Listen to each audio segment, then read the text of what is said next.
Everybody.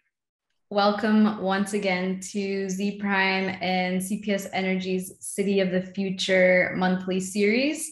I'm Erin Autin. I'm our Senior Director of Research and Content. I'm here with Jason Rodriguez, Zpryme CEO, and we just want to welcome you to the event. We've got some great sessions for you today. We'll be starting off with a panel around resilience and digital infrastructure. Then I get to have a conversation with some great people at different ports around the US. So we'll get into that physical infrastructure conversation. And then we'll end things with a more in-depth discussion on data and particularly data sharing, how that can kind of strengthen relationships between city departments and make things better for residents. So, Jason, what are your thoughts on today's City of the Future agenda that we've got coming up? Pretty fantastic sessions you kind of just went through there. So I like that we're touching on data and going deeper there at the end of that session with Dylan leading that session on data sharing. Because it's been a key theme that we've seen pop up in every conversation of data, privacy, whether that relates to what people are doing in the field, or what consumers want. So we're looking forward to that. But then just the resilience conversation, broadening that beyond just the electric infrastructure, city infrastructure. How does that relate to digital infrastructure? And then obviously, I love your conversation in terms of the ports and innovation and what's happening there, just because we're living in a globalized economy, and it's just going to become more global in nature. So how do we deal with those challenges and to enable innovation and obviously to at the end of the day empower citizens to have more options and choice in their daily lives? Yeah, definitely. Thanks for sharing that. We're going to get into today's conversations, but first, just a few quick housekeeping notes. Just remember to engage with your fellow attendees through the chat function here in Zoom. I think by now, pretty much everyone knows how to use that chat function, but it's down at the bottom of your Zoom window there. You can ask questions of the panelists, and we'll hopefully get to some audience Q&A at the end of each session. And then engage with us on social media as well. I think my colleague Aria has already put the hashtag there in the chat for you all to see, just COF21. And yeah, engage with us, the Zpryme team. If you tag us, we will amplify your posts, and you can also engage with the fellow attendees and panelists through social media as well. So with that, I would like to introduce my colleague, Joyce Deuley. She's going to be leading our first session. So Joyce, take it away. Hi, Erin. Thank you so much for introducing me. And this panel is going to be really interesting and exciting. Today, we're going to be talking about the resilience imperative in the era of hyperconnectivity. We have some fabulous speakers today, and I'll let them introduce themselves in a minute. Throughout the panel, if you guys want to go ahead and drop your questions into the chat, we'll be moderating and taking your questions as we go along.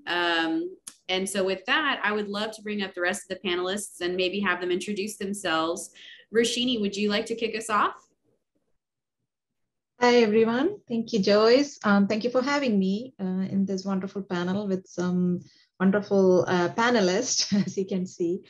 So my name is Roshini Das. I'm the Sustainability Program Manager with the City of Sacramento Utilities Department. We are a water, wastewater, and stormwater service provider for the city, serving close to 500,000 customers. And so my role as a sustainability program manager is to see the long range and short-term planning over a multitude of topics around sustainability, climate change, resiliency. How do we look at our infrastructure through those lenses? And we have some high priority goals ranging from carbon neutrality, equity, and climate resiliency under our sustainability goals. So happy to jump into some of these topics as we get into the details. Great, thank you so much. Happy to have you here. Britt. Hello, I'm Britt Harter. I'm a partner with Guidehouse, and I'm in charge of sustainability consulting for the firm, both in the public and the private sector. Guidehouse is a global consulting firm with over 10,000 individuals focused on above-the-fold problems in building trust in society. And I've been spending about 20 years in sustainability consulting, including some of the major sustainability and resilience plans for state and local entities within the US. But we also think globally as well as working in the private sector. Fantastic. Thank you so much, Britt. And Alby. Yeah, thanks, Joyce. Alby Bocanegra. I'm Vice President of Global City Partnerships at Mastercard for our City Possible Network.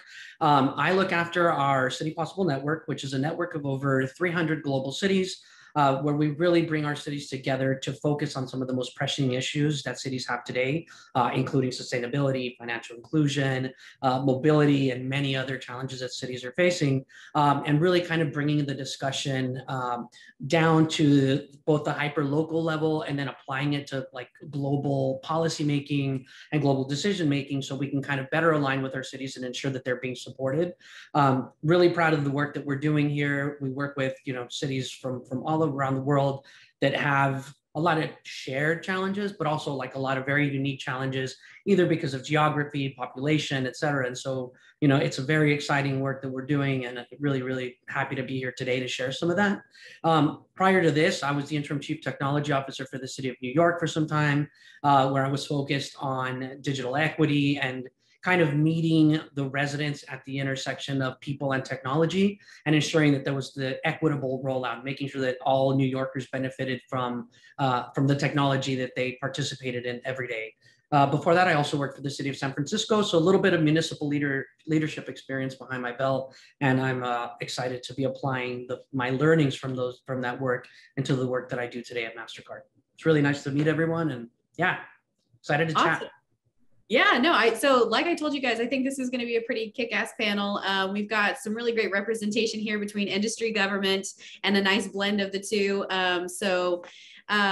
Let's get started. When we're talking about resilience, though, it's a little bit of a buzzword these days, especially following post-pandemic stuff. And don't worry, we're not going to get on the COVID train in the sense that we've probably all had a lot of those conversations. But when we're defining resilience, it's really important that we really understand how each of us is, coming up with that term and how it applies to the work that we do. So I would love it if we would just take a second for them, for each of you to just kind of talk about what resilience means to you. Britt, would you kick us off? Sure. I think resilience is in its moment defined too broadly because it is the thing we know we all need. It is literally the preparation to withstand the shocks, disruptions, and requirements of the future. It's being ready to deliver the future-proof solutions that we need. And that means that a lot of people take whatever it is they think they want to do that sounds cool and helps the future and call it resilience. And so that I think that both empowers the term because it is, it includes concepts like equity, it includes concepts like connectivity, innovation, as well as sort of the pure infrastructure hardening, which are all the high priority topics to meet things like social requirements, like climate change. But at the same time, it does make the tent pretty big. And so it can be a challenge to know exactly, how we talk about that. When we think about it, we really are thinking about that combination of physical shocks, fires, storms, floods, as well as social change, technological expectations like broadband, equity and inclusion, as well as social and demographic shifts. So really preparing both infrastructure, services, and programs to meet that suite of needs in the future. Awesome, thank you so much. And couldn't agree more. Alby, how do you feel about that? Yeah, so love everything that Britt just said, especially because I think that, resilience it's kind of like the smart cities kind of thing, right? Where it's like both everything, but then it could also be nothing if you go way too broad with it. So I think, obviously, yes, the hardening of the infrastructure, like the physical infrastructure that people utilize every day, that allows people to participate in the cities that they live in, the infrastructure that we need to protect and reinforce to ensure that like quality of life is there. But I think for me, it's also part of that fabric is the social infrastructure, which includes all of our support systems, our hospitals, our schools, you know, our health systems, and everything that people really think about when they think about what kind of services they consume from their cities, and figuring out how to still be able to, how cities can figure out how to still deliver all of those services in a way that is digital and that is disruption free, right? I think, you know, one of the things that we learned from the pandemic was, and again, not to kind of get on that, go down that rabbit hole, but one of the things that it taught us was the need for the hardening of our digital and our social infrastructure, just as we do our physical infrastructure. And so I think that that's one of the critical components as well, is making sure that, you know, we are, you know, including and in the building of our digital infrastructure, a way that all of that can be resilient, so we can still deliver the quality of service and the quality of life that residents expect, regardless of circumstance, whether it's a weather event, whether it's another global pandemic or anything like that, but just to make sure that residents are still able to consume all of our services from cities, whether that be, again, the social infrastructure or the digital infrastructure, right? So whether that's digitizing government and digitizing services and ensuring that residents that cities can go to the resident versus the resident having to go to the city, I think that is like key to the fabric of resilience and infrastructure. Very well said. Thank you so much. And Roshini, would love to get your perspective.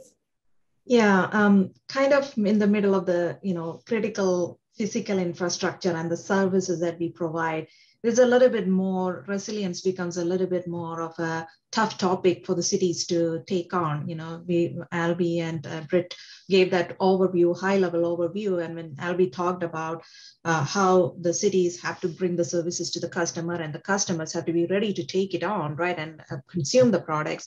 For us, the challenge is, you know, how understanding the risk in a granular details, right? What are the short-term risks and what is our ability to adapt to long-term changing things? Like a climate change, I say, is at our doorstep. That's how I say it is. And really understanding the impacts of some of these, whether it is natural hazards or whether it is some other pandemic-related hazards, you know, how can it play out? Understanding and estimating and projecting that and predicting that is literally key in us prioritizing our activities to build resilience.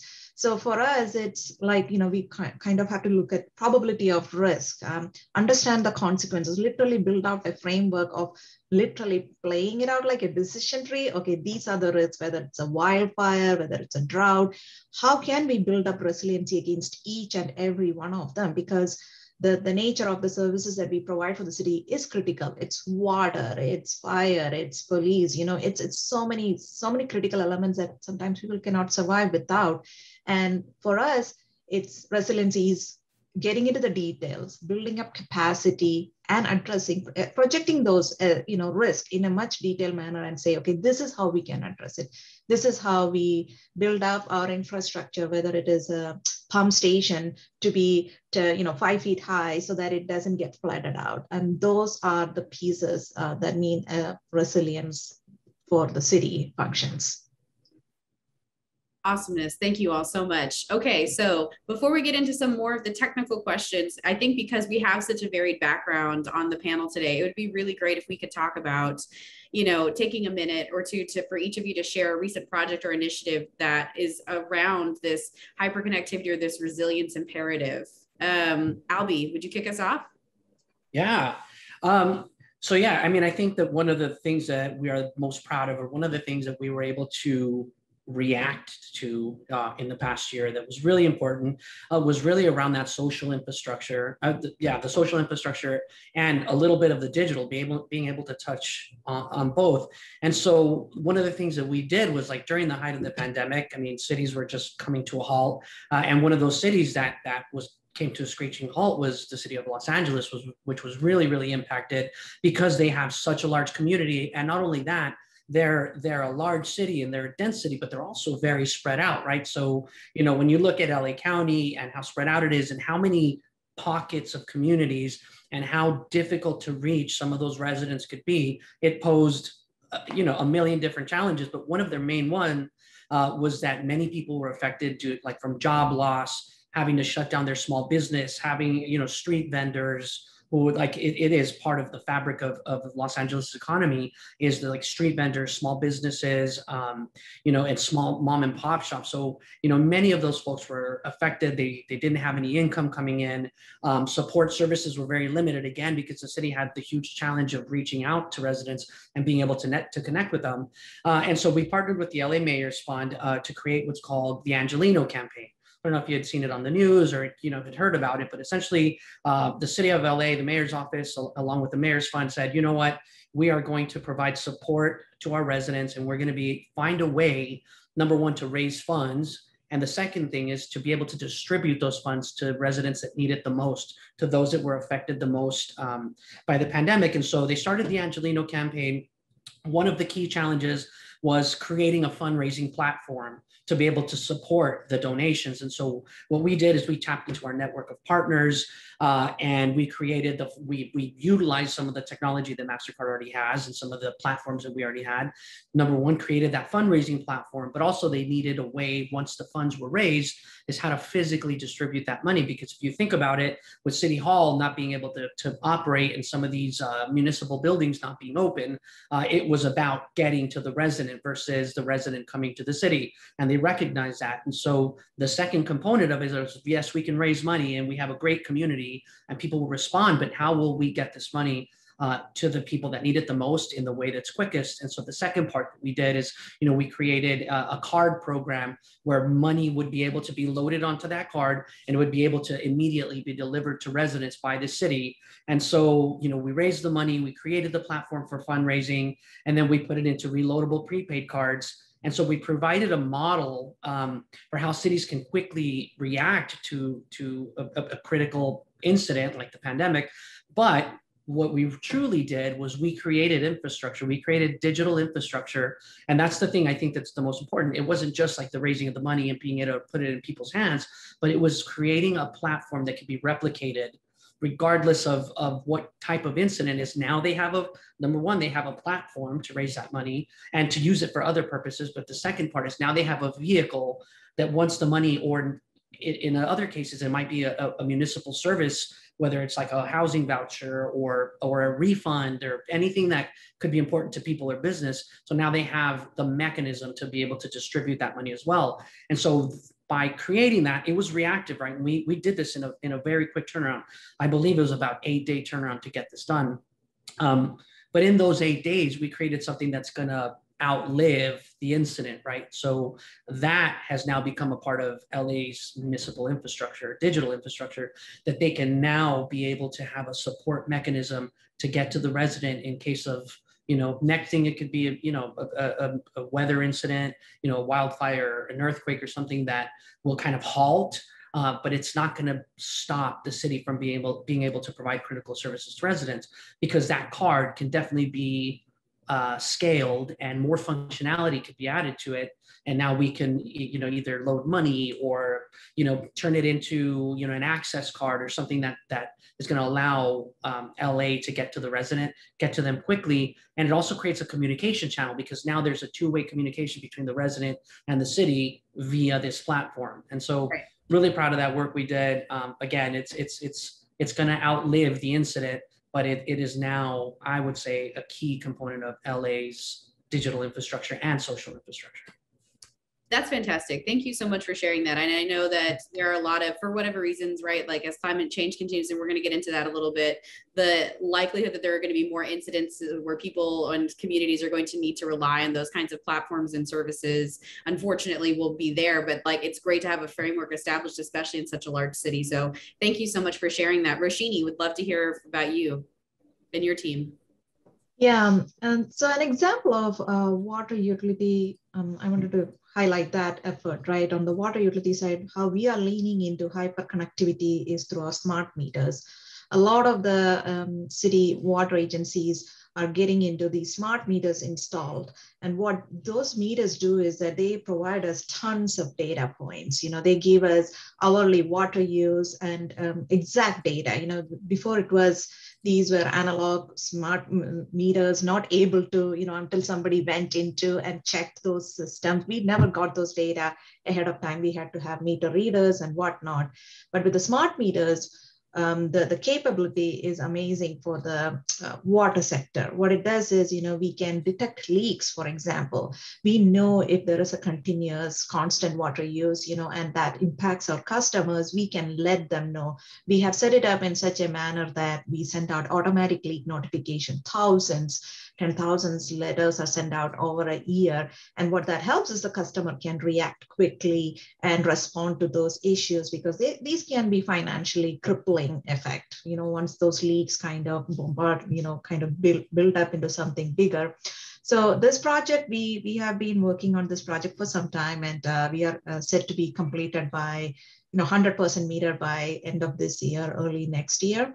And so that's been a great element of ours. And right now we're going to drought. When you go into drought, the water waste and kind of sticking to the outdoor lawn watering is where majority of the household water goes into. And this platform has been really critical for us to know the watering patterns of a household and send them a notification. Hey, you shouldn't be watering on so-and-so day. This is actually not per city ordinance. And so those kind of information and helped us, optimize our resource, because our staff is not going out and about providing those service. We can send them a notification. We can email them, mail them a letter to say, this is happening, be careful. You may be, wasting water, or you may have a leak. So that has been really helpful for us. And another project that we have embarked upon, speaking of the digital infrastructure, is, as we get, we have bill payment, online bill payment, we have these data all coming to online digital infrastructure. Risk and resilience is becoming more of a conversation around that topic. And especially cities and the services that we provide are subject to a lot of risk related to providing these services online.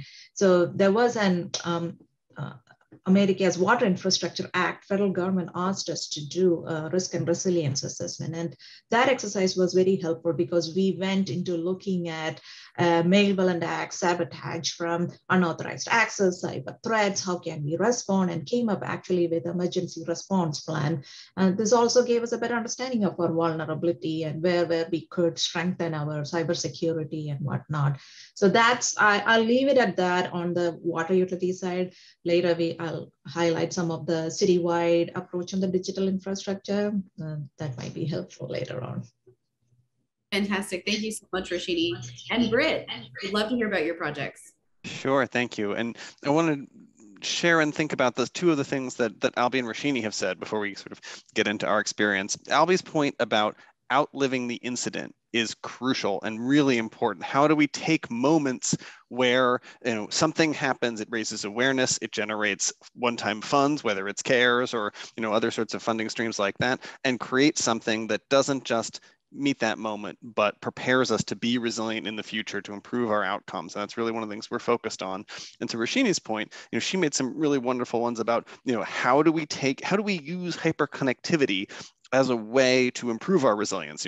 Those smart city applications or the smart meters, having internet connected knowledge that allows us to prepare for the next incident, conserve our water over time, use the connectivity network and technology innovations to be a more resilient place, to connect to our people, to change their behavior. Each of those is crucial to this concept of resilience. And so we're helping, all across that digital, physical, social landscape. We're out west, we're looking at fires. We're helping a number of energy providers and utilities prepare for their wildfire mitigation plans, to see where, now using really good climate modeling and data to know what's going to happen, what do they need to change to be able to keep the power running, both from a hardening of infrastructure perspective and moving to flexible power grids, really making that energy transition in the energy cloud, and to be able to be resilient to those, pure and specific climate shocks, if you will. We're also working closely in that cybersecurity space with a number of cities, including in Massachusetts, around preparing to make sure that no one is getting into our digital infrastructure in ways that they shouldn't be, which allows us to both provision services in a disaster, as I think we saw, with some of the pipeline hacks that we're, cybersecurity is now essential to being resilient to the kinds of other threats that we may see, but as well as deploying things like electric vehicle infrastructure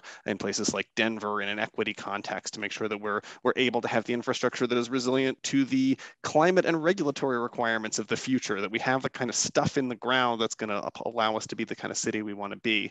But ultimately, one of the things that really underpins that is internet connectivity, broadband, mobile 5G. And so that's one of the places we've been focusing as well in San Jose, in New York, in Joplin, Missouri, in Harris County, in Texas. We've been working with each of them to find solutions to improve the overall connectivity, both for everyone from an economic context, particularly in a digital equity and reaching those who may be unconnected context, and then allowing both the technology and the social solutions to continue both having that connectivity over time and then layering on some of those resilient applications on top of it, whether it's flood sensing, whether it's smart meters, some of those as well. And so really both taking advantage of some of the federal funds that have been coming that have created this powerful moment to build beyond, the incident, but to create those long-term connectivity networks that I know lots of cities are looking for, as well as then to build applications on top that are secure, equitable, and improve the resilience of those communities. Amazing. Thank you so much, Britt. So I was right. This is an awesome panel. We're learning about some really amazing projects that these people have worked on. They definitely have a lot of experience and expertise. So really excited to dig into some of the more meatier questions. I know we've talked a little bit about climate change or the need for climate resilience, and especially when we're talking about infrastructure planning in cities. So this next question I have is, how will or how has some of the climate related events impacted how cities approach infrastructure? Roshini, would you take us away? Yeah, happy to. So, City of Sacramento has had a long history of leadership in climate change and addressing sustainability in the city. I think from 2010. And over time, we do our land use planning, general plan, and climate action plan, and we have been doing that for some time. So recently what our mayor did was he actually put a commission to say, this was around the time that the Paris Climate Agreement was, we were pulling out of Paris Climate Agreement. And a lot of the cities came together and said, no, we want to be the leader in achieving these greenhouse gas emission reduction goals. And City of Sacramento was one of them and said, we want to become carbon zero by 2045. And that has been amazing leadership. And that helped us put a commission, and they came up with a lot of strategies around building decarbonization, the electrification of our fleet as the transportation two main categories, as well as other elements of climate resiliency and the community resiliency. How do we address that? So all of those are in place at the city right now. We are actually going through our final review of the general plan for the 2040, and it has a huge focus on community resiliency and achieving the carbon neutrality goal. One thing that has become clear for us is that with the climate change impacts kind of accelerating over time, we cannot look at the historical precedents of what happened. When you look at infrastructure design and planning, the typical process for an engineer was to go look at the historical norms and say, oh, this was the highest the precipitation event, this was the highest temperature that we faced. No more, we cannot, right? Like just last 2 months, what has shown is June was the hottest month in the history of US, and July was the hottest month ever recorded in the history of the world. So that paints a picture, and we have had extreme events happen throughout the country to know that this is not the norm. So for us, what we needed to do was look forward. So what we did was there was a regional basin study on climate impact that the federal government and US Bureau of Reclamation was doing. And we looked at that study. Lucky for us, they were doing that study, right? Otherwise, to go about that study is very expensive for a city. But we leveraged that study and looked at how those models projected various aspects for the city boundary. So what that helped us do is really understand on a granular detail, how many more hot days are we going to get? How much more the temperature of the river that we rely on for a water source is going to go up? And what does that mean for an ecosystem? You know, fish dies when the temperature goes up.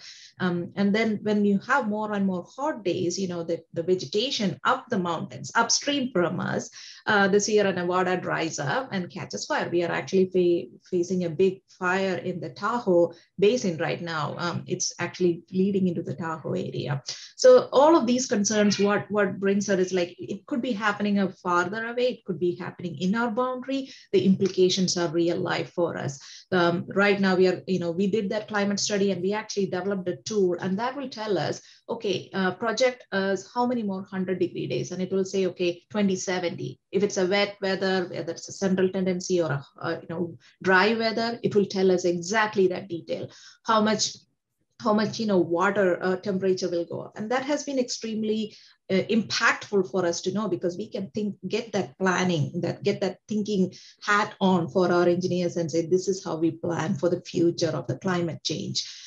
So these are some of the ways we are kind of trying to tackle. Right now, we are also embarking on a wildfire impact on our water quality, because the wildfire is happening upstream, but the chemicals that's burning through are kind of percolating into the soil and the water and coming down to us. So how do we update our treatment to address these? So this is just a small example, but you can imagine this kind of rippling into all aspects of the city functions, and it is important that we know how granular and how and where we need to focus our priorities and focus our resources and investment in as a city.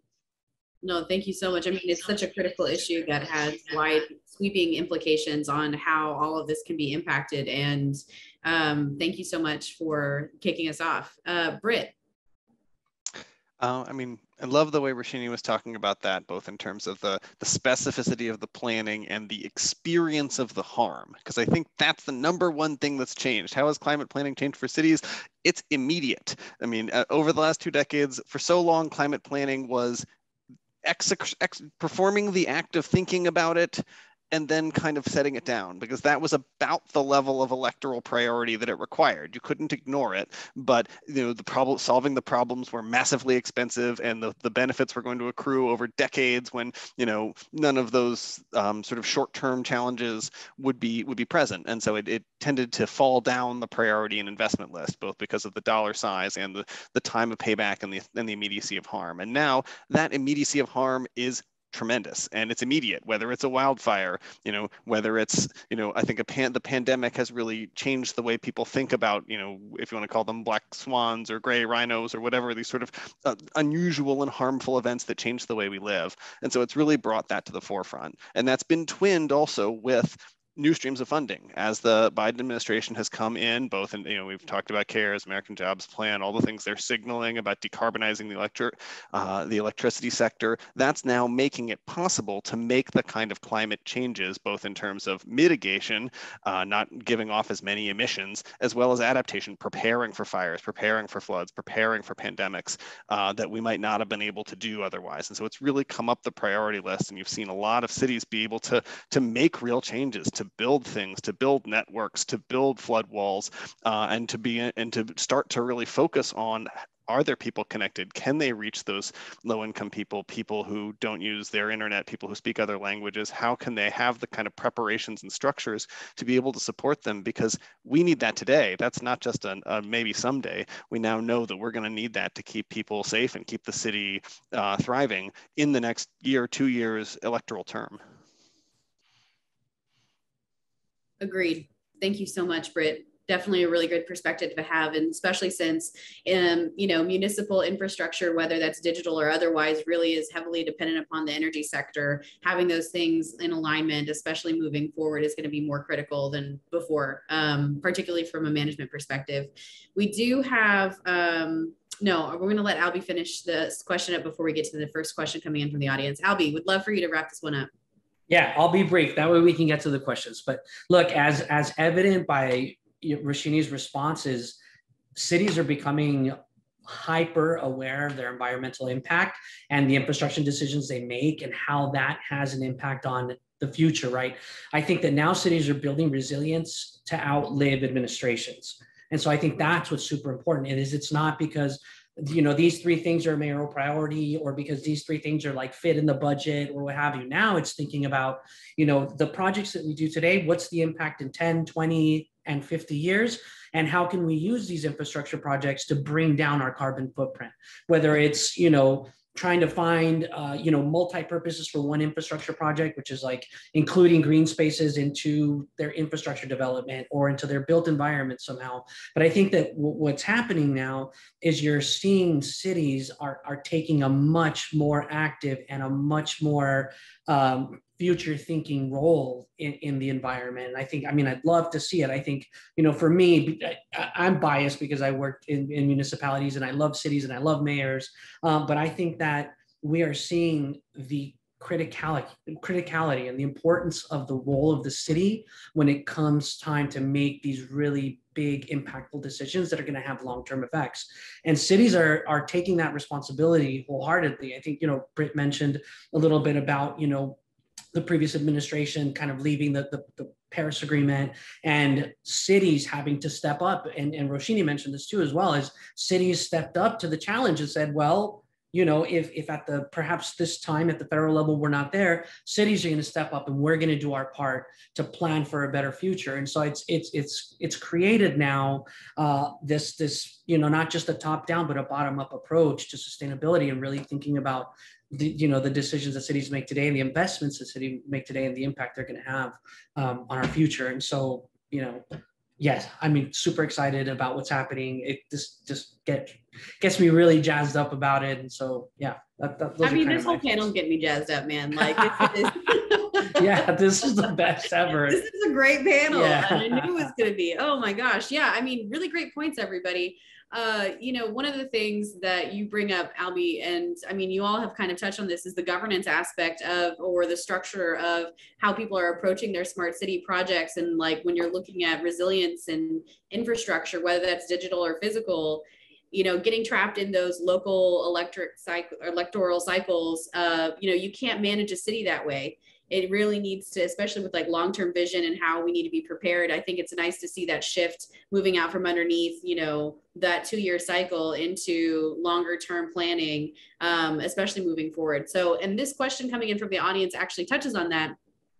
And it's, what do you think about cities or states hiring a climatologist? And they have seen, this person has seen Athens and Massachusetts do that recently. Roshini.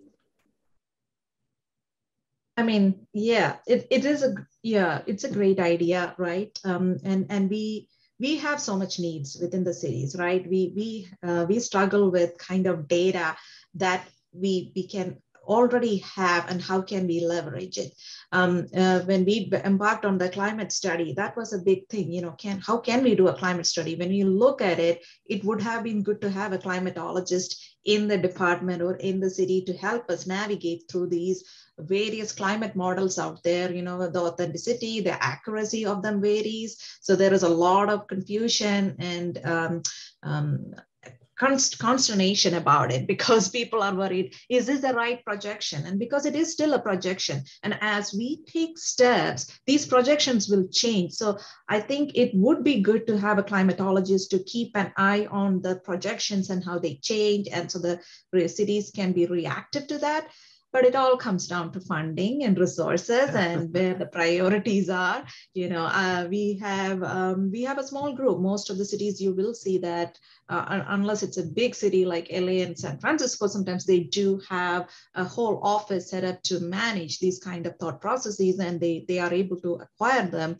For smaller cities or middle-sized cities like us, it is, you know, scraping by. We have a very, very committed small core group of people who aggressively go after. And in my example, I went after a study that was, I think, at least $500,000 that the Bureau of Reclamation did. And I leveraged that, spent a little bit of like a 1% of that money and leverage that and utilize it. So sometimes we have to be scrappy and innovative to get that information. It doesn't, having a climatologist would be great, but it always is not so easy for us to get.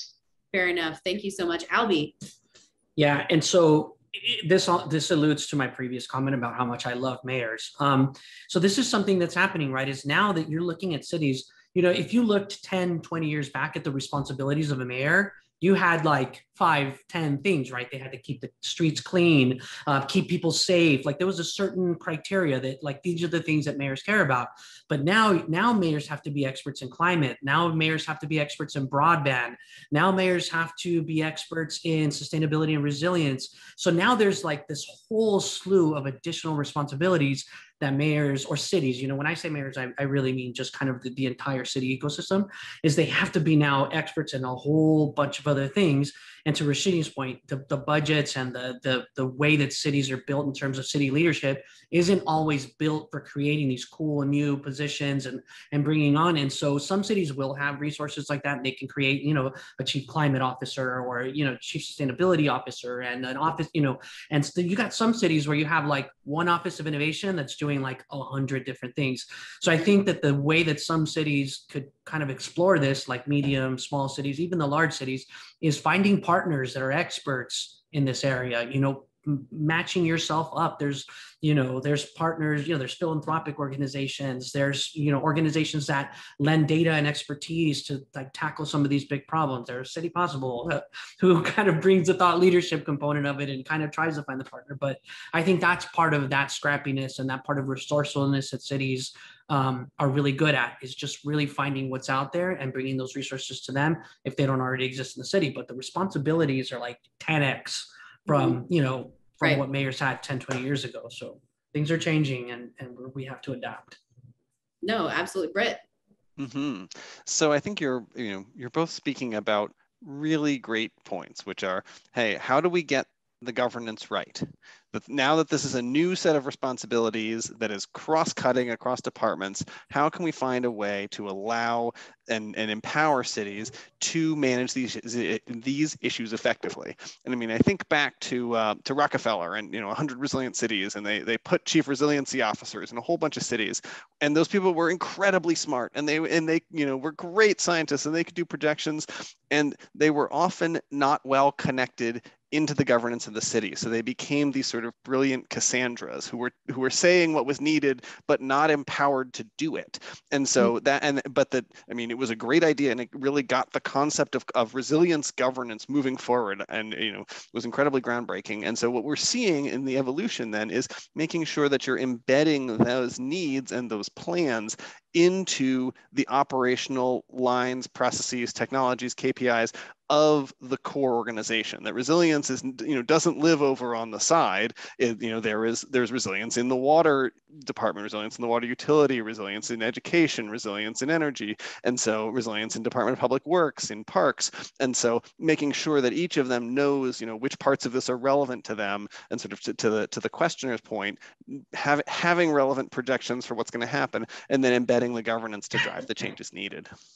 Yeah, absolutely. I mean, you all bring up such fantastic points about this. And I think one thing to kind of bring up is the talent acquisition of cities and what is really required to bring in these experts or these subject matter experts or these people who have the expertise or, interest in these elements to help round out the diverse teams required to support these initiatives. And that's a whole other, we could probably have an entire day talking about talent acquisition in cities and pulling from industry, et cetera. But it all kind of feeds in together. And it's really nice to see that cities are trying to find ways to create spaces for those experts to come in and help support what we're trying to accomplish.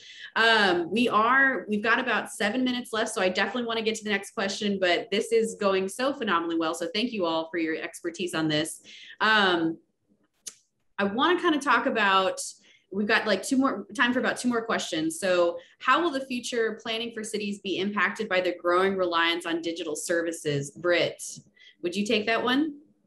Sure. So I think, as Alby said, mayors have to be experts in broadband, and Roshini has highlighted some of the smart city applications. I think absolutely the planning is going to require both digital connectivity and a preparation for a connectivity that is not just super premium and affordable only by a few, but something that is, allows for basic connectivity, that allows for participation in society for everyone. And that's tricky because right now that infrastructure is privately controlled in the US. And so finding ways to partner, finding ways to use creative funds, value trading to be able to create those durable infrastructures that are going to be relevant for everyone. And then on top of that, obviously, more and more of these applications are going to allow cities to deliver these services at scale, whether it's efficiency, whether it's experience, some of the things that Alby was talking about, but at the same time, keeping the resident and the resident well-being at the center as you have more people, because that is sort of one of the challenges and dangers of the partnership, and really one of the places the smart city vision has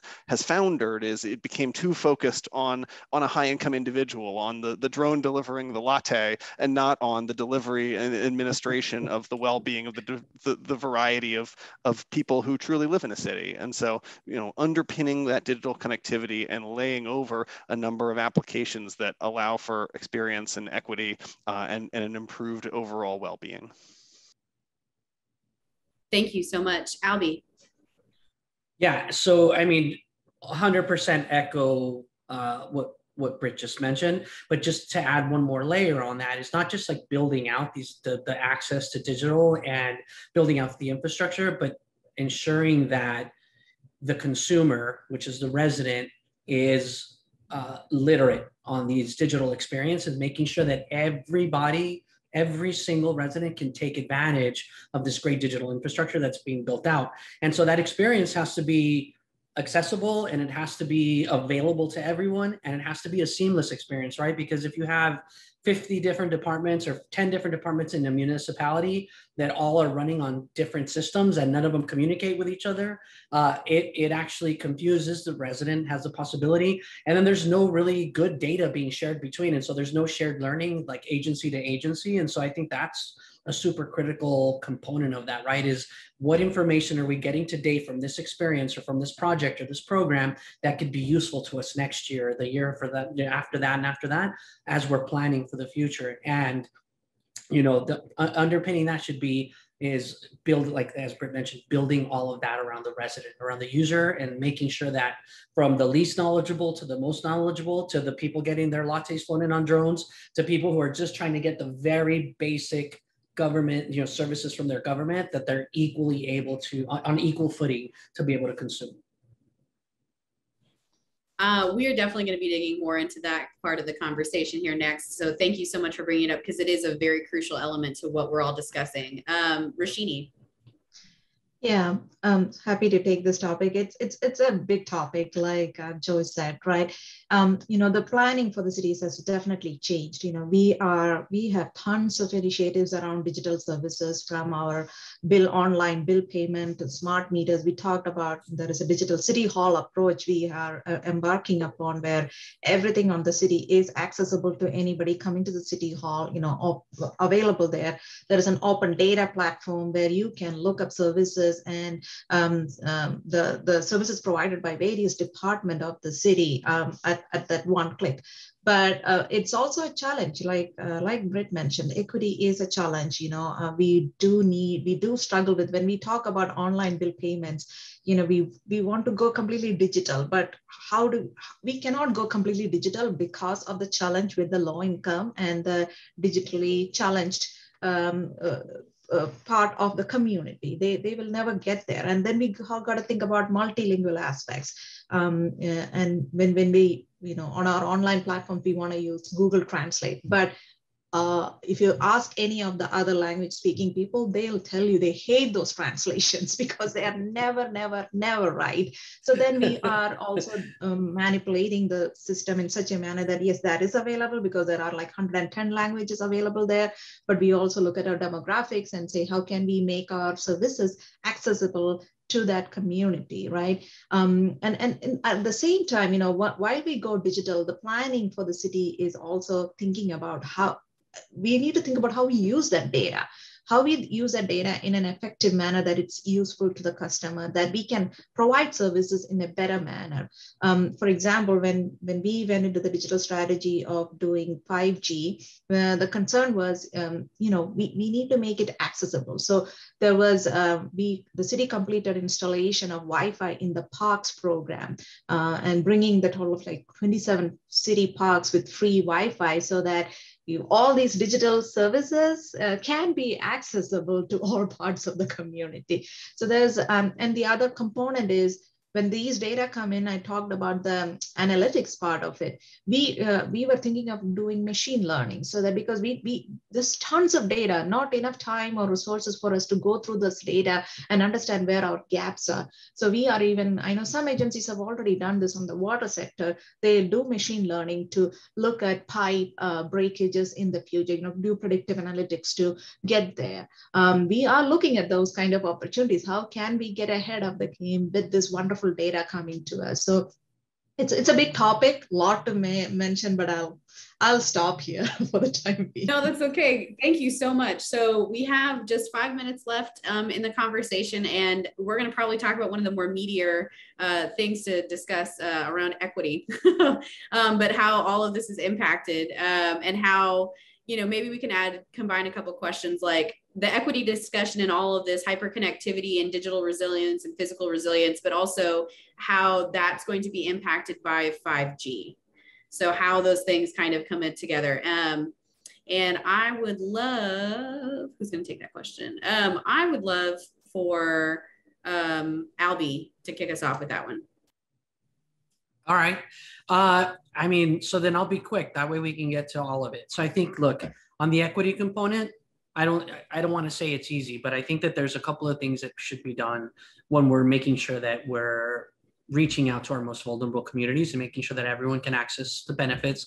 Look, again, not going down the pandemic rabbit hole, but I think it really helped us understand that our most vulnerable communities usually bear the brunt of the inequities in our digital infrastructure. And so now what we're learned is, we need to prioritize investments into those communities. So when we're thinking about rolling out 5G and rolling out any kind of digital infrastructure, we should start by making them a part of the process, making them a part of not just the decision-making process, but also making sure that they understand what's happening and they're able to consume it. And there's some digital literacy baked into everything. There's privacy, there's equity, all of these things are baked into the process. And so that's that bottom-up approach, that community-driven approach is going to get us, I think, we're going to gain a lot of ground at the community level. So if we take that approach, I think it's wise. And so that also speaks to the way that we roll out 5G. And I think, even Roshini mentioned, their efforts on getting municipal Wi-Fi in public spaces and starting there, because I think that's where the rubber hits the road, right? That's where people they're going to look to public spaces. They're going to look to municipal owned spaces to be able to consume these free services. And so I think, making sure that we do more of that and we're taking that bottom up approach is going to get us a lot. And then we can talk about all the great things that 5G is going to unlock for us, right? Like the hyperconnectivity, I think I'm a big fan of 5G. I think that's going to unlock a lot of capabilities and capacity, and it's going to open up the world of information for cities. And so that's a lot of really great data that cities can use and translate and turn into actionable outcomes and good policymaking and things like that. But I think, from the very fundamental way to start that is really just take that community first approach and making sure that, do we have our most vulnerable and our most underserved population in this discussion? And if not, let's go find them, let's get them at the table, and let's figure out how to build this from the bottom up. Awesome. Hope that was short enough. Yeah, no, perfect. Britt. Yeah. Sure. So, when it comes to building equity into this hyper-connected future, there's really two key steps. The first is who's doing the imagining, and then who's being engaged. And so the first is obviously, when you're thinking about what you want to do, when you're imagining your future, making sure that you have a diverse set of people performing that undertaking, whether it's from a technology perspective or a services perspective, so that the future that you work your way towards is one that has that broad diversity of residents sort of centered within the need. And then obviously there's the pure engagement portion, and this is something that we've worked extensively with, whether it's around congestion pricing in Los Angeles or around digital services in San Jose, being able to really reach authentically a broad swath of people to hear what they're saying. And sometimes that requires text messages. Sometimes it can't always be a community meeting at 7 o'clock at the school. You have to really reach a little deeper, particularly when you're looking for some of, to understand how this will impact people who may be, in different swaths of society. And so having that broad approach is really going to create those durable outcomes. And in terms of how it fits with 5G, I mean, 5G it's just really fast internet. And so really fast internet is going to, allow us to do more things. It's a little bit like really fast commuter trains, but that I think it will at the same time require us to make sure that those services are available to everyone and are not just premium services for premium people who live in premium places, but that they're creating sort of those broad well-beings that everybody needs. Awesomeness. Thank you so much. And Roshini, if you would just take us home, that would be really great. Cities are thinking about equity at a bigger scale than ever before. For us on the general plan, we have to actually geographically map our highly sensitive areas of the community. And we were going through this exercise to review how various aspects, from the water, from the pollution aspect, there are California state already has what we call 13 indicators notified disadvantaged community platforms already built that. So for us, it's kind of baking that into every aspect, whether it is digital strategy, whether it is in our program offerings or our customer side, like we provide rebates to water customers. And then we are realizing, okay, that's upfront cost. Not all customers can take that on, so how do we make that equitable? And we have come up with some solutions around that. But I think as cities move forward on this, it has to be baked in, because what we don't realize is several part of the community members are getting exempt, and engagement with that community is not easy. So we are, setting up governance, board, and actually even engaging with community-based organizations to get to them and really understand where those gaps in our strategies are, whether it is in the digital side, whether it is on accessibility, whether it is on, anything else that we offer in our services. So I'll just keep it short and sweet there. Yeah. No, I mean, thank you so much, everybody. We are at time, and I do need to pass it off. We have other fabulous panels planned for today, but I don't know about you, Erin, but I think we have a dream team on this panel, and we'll have to invite them back for questions, because there's so much more to dig into. But thank you all so much. Really appreciate you. And with that, Erin, please take it back. Thanks. Thank you. Bye. Yeah, thank you, everyone. And I definitely agree with you, Joyce. That was a great, very engaging panel session. But I'm excited for this next conversation that I get to have. Just wait until our team is able to spotlight the panel. Just waiting for one more person. Oh, and there she is. All right. So welcome to my fellow panelists. I'm very excited to talk with you all today. We're going to have a fun conversation coming up. And just to quickly introduce everyone, we've got Chris Cannon from the Port of Los Angeles. He's the Chief Sustainability Officer. Marcel Johnson from Port San Antonio, and he is the Vice President of Business Development. And Sandra Kilroy from Port of Seattle, and she is the Senior Director of Engineering, Environment, and Sustainability. So welcome to you all. Thank you so much for being here today. We're just going to kind of get into things quickly. I think logistics overall for most of the general public is just something that kind of happens in the background of our daily lives. We're so used to having easy access to things that we want, but we've really taken notice of how important both sea and airports are, and industrial parks, especially since the onset of COVID-19 last year. That we're all dealing with lots of delays. And then of course there was, I'll say the mishap with the Ever Given ship over in the Suez Canal that generated a lot of hilarious memes and kind of got people's attention on, just how important this trade and ports are to our economy. And it's not just the economic engine aspect of it, but they're really test beds for innovation and learning about sustainability and different technologies. So that's what we're going to hear about today. We're going to hear about how our panelists are approaching innovation and sustainability at their organizations.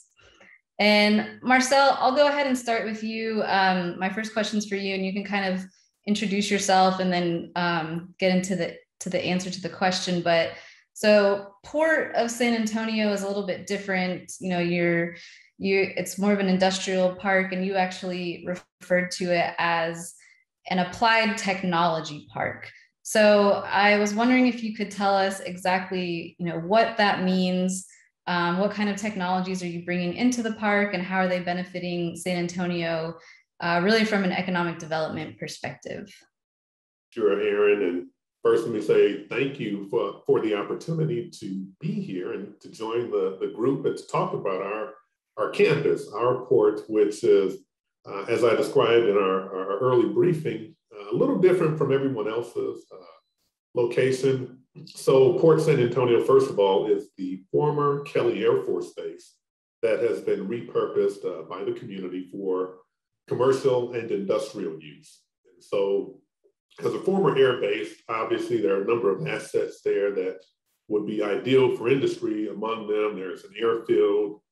We have some other transportation infrastructure in there that supports logistics activities.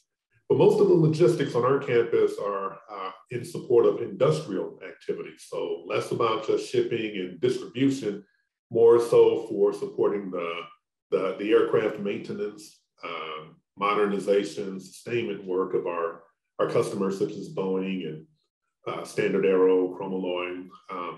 But the work that they do really gave us an idea that not only within the aerospace and aircraft maintenance sector, but also other things on our campus that were really interesting. We've got really fascinating work, but it's been done behind fences, closed facilities, places where the general public does not have easy access. So therefore, people don't know about the technology that we had in our own backyards. And so to give you an example, in aircraft modernization, we've got planes that were built 50 years ago being modernized and equipped with functions that make them 21st century capable.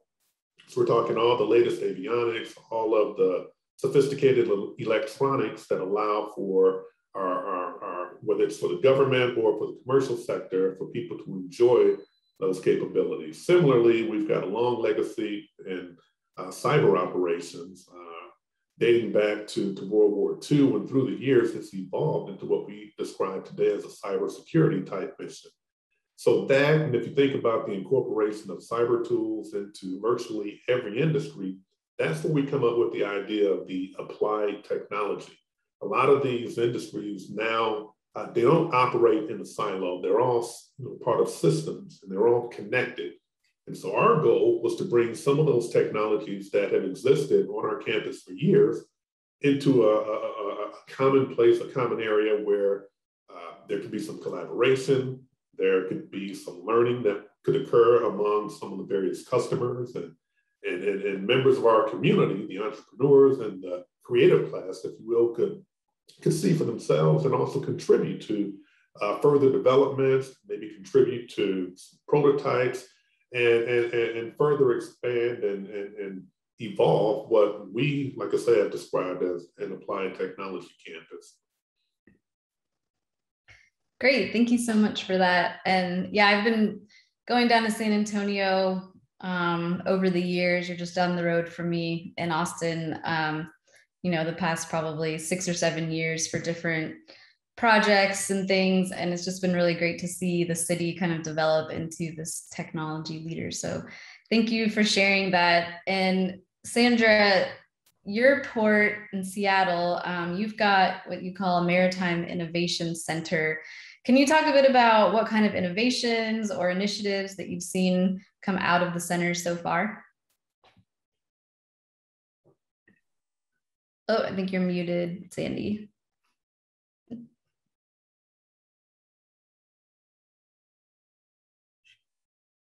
I think I still can't hear you.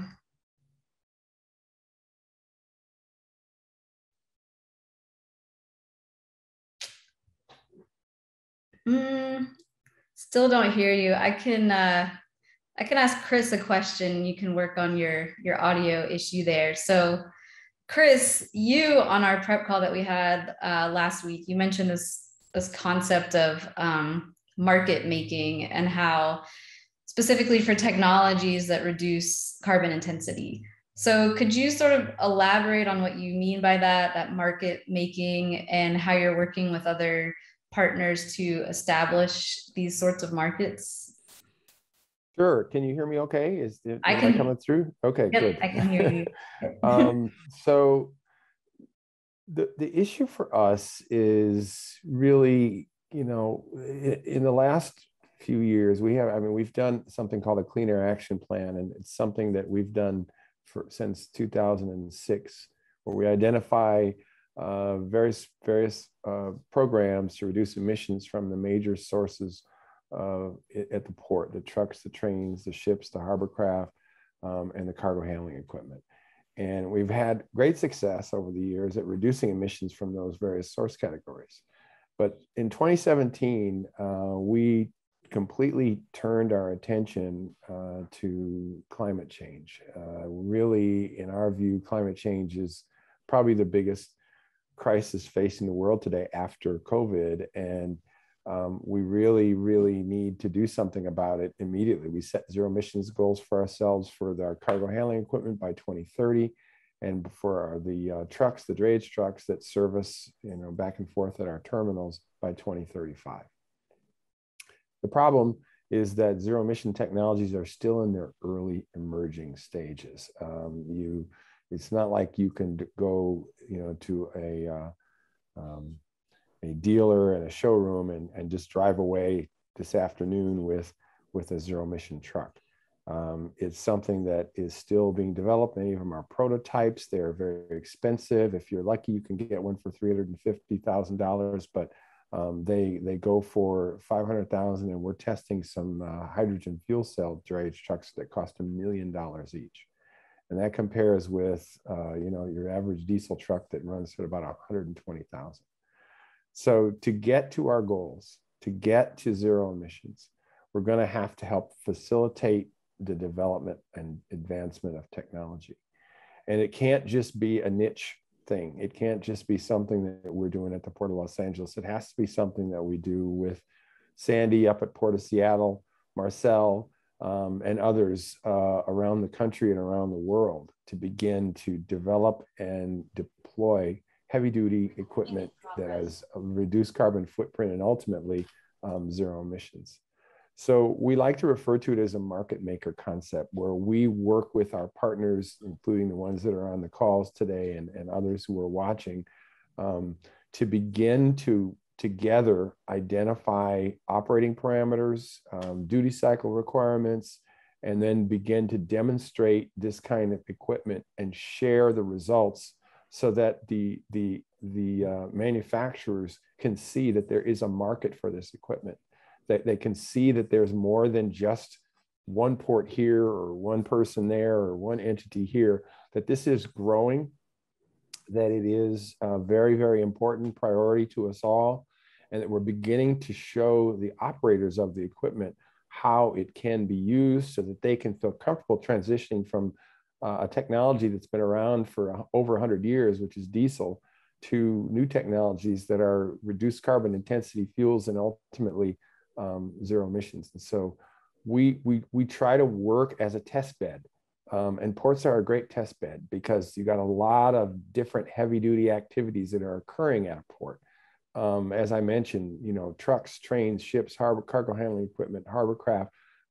This is all heavy duty equipment. And at the Port of Los Angeles, and this is true at other big ports, There's a lot of activity. We're moving containers that are 80,000 pounds. We're working in some cases double shifts. And so, with all of that heavy duty activity and intense duty cycle, if you can test and develop and deploy zero emission technologies in our settings, it'll apply everywhere. And that's the other thing, is that it's expandable technology. It's not just something that applies to a port. It applies to all industry, heavy and light duty, across the world. And we hope we can work with our friends and partners around the world to begin to establish that kind of a market. Yeah, thank you for that. I really like that concept of being a test bed. And like you said, it's not just going to make things cleaner at your ports, but really that it's technology that can be transferred to other sectors and really just affect the world in general. So thank you for that. Sandy, I think you're back and ready to go. So my question to you was about your Maritime Innovation Center. If you could talk a bit about that, and if you've seen any kinds of innovations or anything cool come out of there so far. Thanks. Can you hear me now? Yes, all good. I logged on with my phone too, just in case. Thank you. Thanks for having me. It's kind of nice that I went after Marcel and Chris, because I can touch on and add to what they've said. Just for some grounding for folks, the Port of Seattle is actually an independent municipal corporation in Washington. So we have separately elected a board of commissioners for our port. We run the Seattle-Tacoma Airport, the seaport, both commercial, recreational, and then similar to other ports, have like an economic development division to spur jobs and industry. The Maritime Innovation Center is really exciting for us. It's a new program that really merges maritime economic development, innovation, and employment programs. And it really has the purpose of sustaining our maritime industry, which is often under pressure for converting our waterfront into non-industrial uses. It's something that it's a constant effort to protect the maritime industry. As was mentioned, it's geared at modernizing our port operations with new technologies and for supporting job growth and entrepreneurship. So we actually are building a physical space. It is not completed yet, which will be a working space for incubators and accelerators and anchor tenants, and it'll have a fabrication and event space. But before the space has built, we actually have been working for the last couple of years on a maritime accelerator program. And that really is focused on supporting young businesses and new entrepreneurs in the maritime area. We take a cohort of about 11 or so every year to basically provide mentorship, consultation, connection with venture capitalists and funding. So with the idea that over time, the Puget Sound region can kind of become a hub of innovation that's necessary. I mean, Chris touched on, we have a vision to for example, transition fully away from fossil fuels, but we don't have the technology yet to do that. And so the ports play a key role in supporting innovation, both in the public sector and the private sector. So some of the things that are coming out of our accelerator program, we have a pretty broad focus. It could be anything from decarbonization work to port operations and shipping, sustainable fishing, maritime energy. So we're seeing businesses starting up a lot on the energy side for electrification of vessels, a lot on battery storage needs. We have a number of startup businesses on acoustics for the Puget Sound region. Underwater noise is a big issue for our southern resident killer whale. So there's been a real focus on acoustics and noise monitoring. And then a lot in the fishing industry, because we are the home base for the Alaskan fishing fleet. So we see a lot of innovations around net, net issues, reducing bycatch, recycling, reducing plastics in the ocean. So those are the kind of things we're seeing come out of our innovation hub. I do think that the concept of partnerships is something that we're really trying to focus on, because we really need academia, government, and the private sector to come together to find these innovations. And it isn't because the maritime is a global industry, that type of consistency from port to port is really important for the private sector. So stop there. Well, first of all, I think it's so cool that you live somewhere that you're working to save the whales. That's not something that we hear a lot about here in Texas, but that sounds like a really great project. And yeah, all the energy focus, and your comments on partnering actually leads me into my next question for Marcel. So I mentioned earlier, and you mentioned it as well, that the San Antonio and the port specifically are becoming really well-known leaders in technology, and specifically in the cybersecurity area. And y'all are currently developing a regional security operations center. So how is the port coordinating with partners like the city, CPS Energy, other partners that you have, and how does that really make the city more resilient? Yeah, so the program that you're referring to is our Alamo Regional Security Operations Center. And frankly, it's modeled after the Los Angeles Integrated Security Operations Center. Chris, I think Timothy Lee was the person that some of our colleagues met with some 6-7 years ago, and it's kind of served as the inspiration for a joint municipal operations center. I think the one there at that time was focused on the Port of LA, the airport, and the water and power utilities. And it was about information sharing, information technology, guidance. Ours kind of came about as we recognized the increased cyber attacks that were occurring all over the country, the ransomwares and the things that were crippling municipal governments across the country.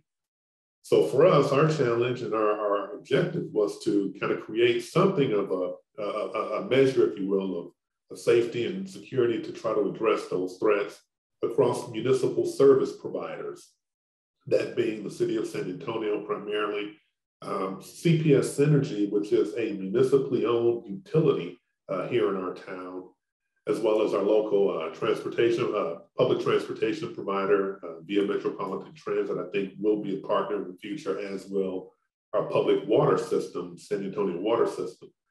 And so the idea is to enhance situational awareness across the region, to be able to gain a greater idea and assessment of the threats that are out there. And so this will be sort of a hub, at least for the city of San Antonio, their battle stations, if you will, in any type of emergency response to cyber incidents.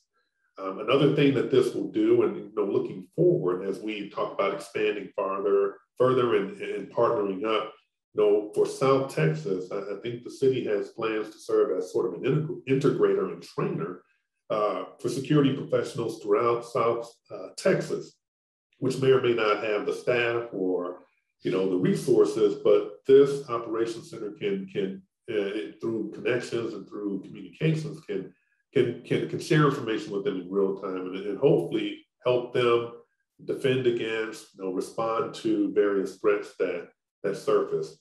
And because of the uniqueness of our campus, I didn't mention earlier, so we've got a lot of commercial activity, but we have a large government presence. The Air Force is there as a customer, if you will. Lackland Air Force Base has an annex on our campus. A lot of the operations within that space are tied to intelligence gathering as well as cyber operations. But one goal of this RSOC will be to tie into some of the federal groups and the federal security operations that are associated with the Air Force, their AFNet, as well as the Department of Homeland Security. If you look at their enterprise security operations centers across the country.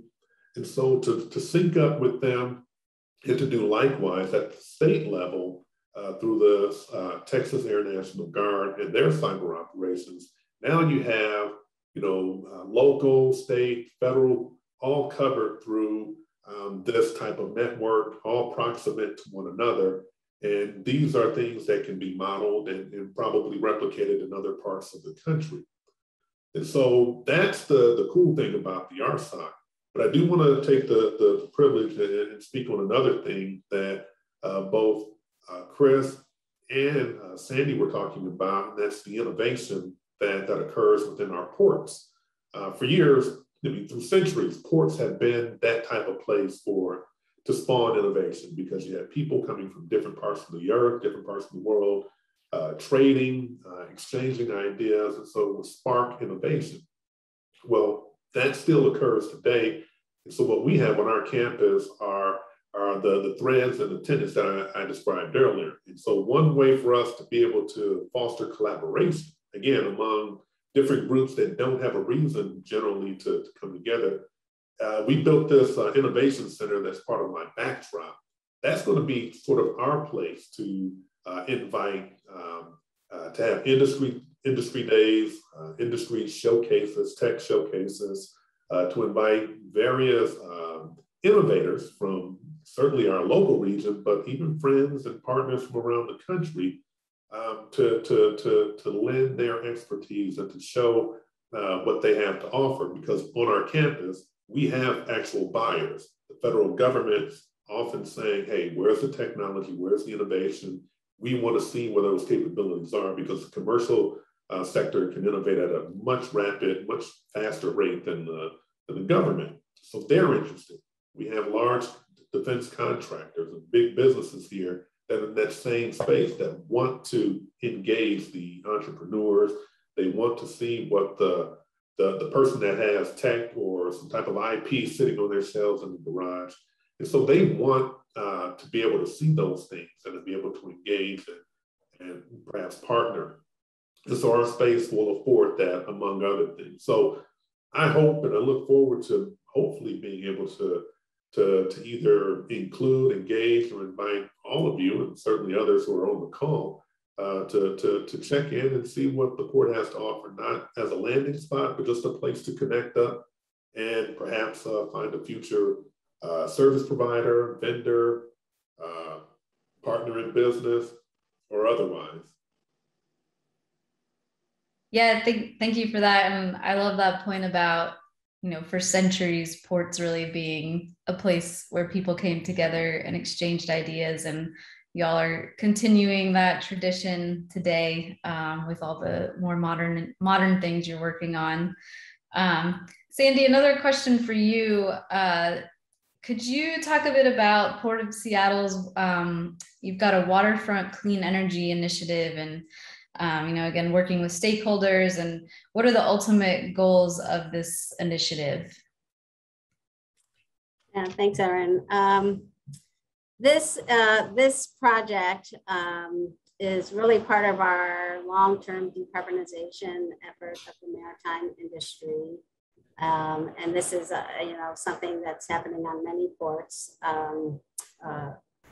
across the country. Is really how do we move the industry in a large scale from fossil fuels to electricity and other clean sources. So leading up to this, the Port of Seattle has adopted what we call the Northwest Ports Clean Air Strategy, which was an agreement with us some other Washington ports, and the Port of Vancouver in BC. And that really sets the vision for a zero emissions by 2050.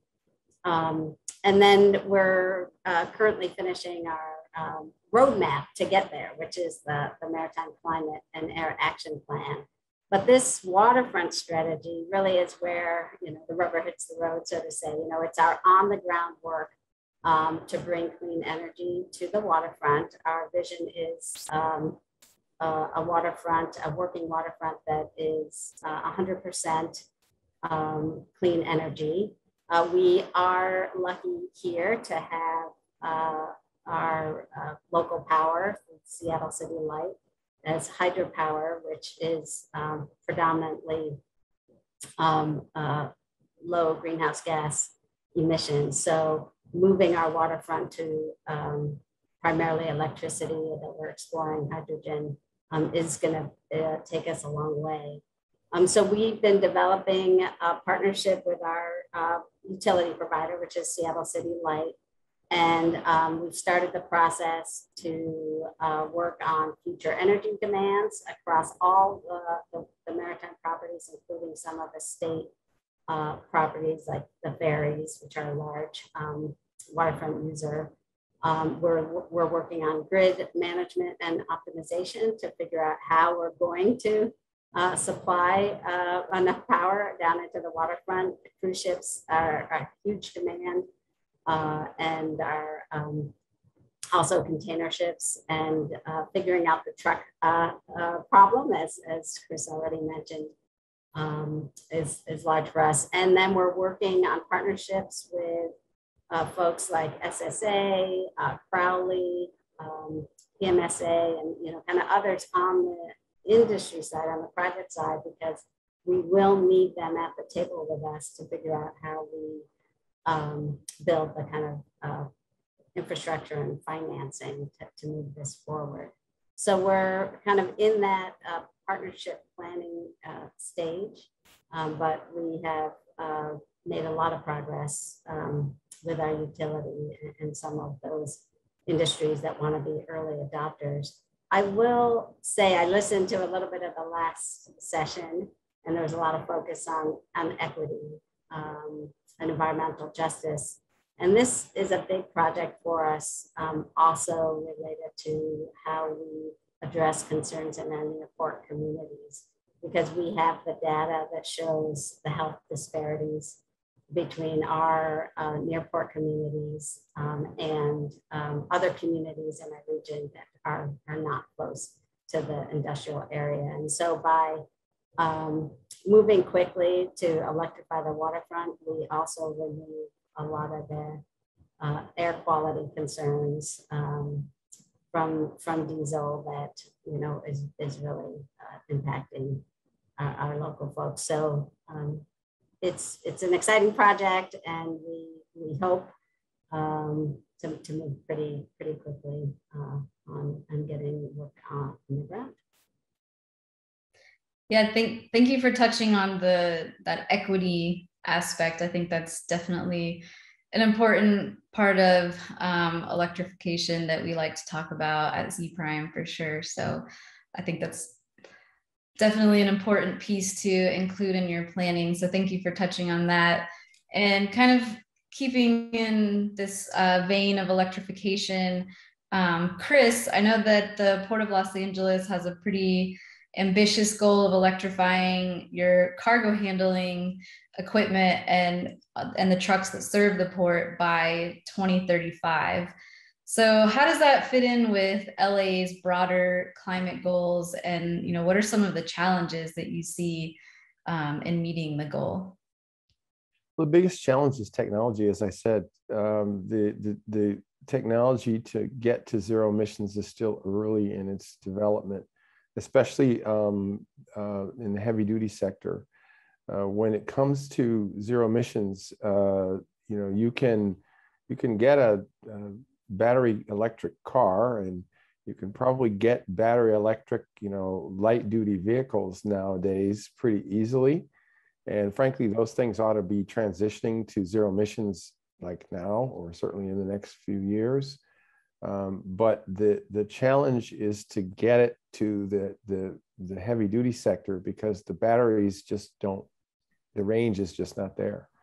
Right now, the early versions of zero emission trucks that are made by, you know, good manufacturers, Volvo and Daimler and BYD and others, they have a range of 100 to 150 miles, which, you know, is okay for a little bit of activity, but, you know, on the heavy duty truck sector, I mean, those trucks run 500-600 miles on, you know, the diesel trucks run 500-600 miles. And so if you've got a truck that runs 150 miles and costs $400,000, you know, it doesn't work in terms of the business case.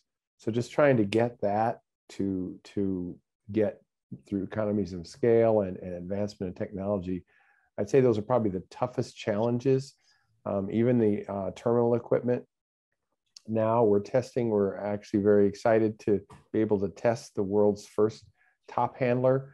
A top handler is essentially a forklift, but it's like a forklift on steroids. It grabs from the top as opposed to lifting from the bottom, and it can grab an 80,000 pound container. We have the first battery electric version one, but just to give you an idea about this battery, the size of the battery in this first version is 1 megawatt. So a 1 megawatt battery is incredible to have to put it inside of a piece of cargo handling equipment. The good news is that because it's so big and heavy, it actually serves as good ballast in a top handler. So when they grab 80,000 pound container, they need a lot of ballast so they don't fall over. So it works. But that's a good example of how this technology has to evolve. One of the things that we do, in addition to just the technology, it's efficiency.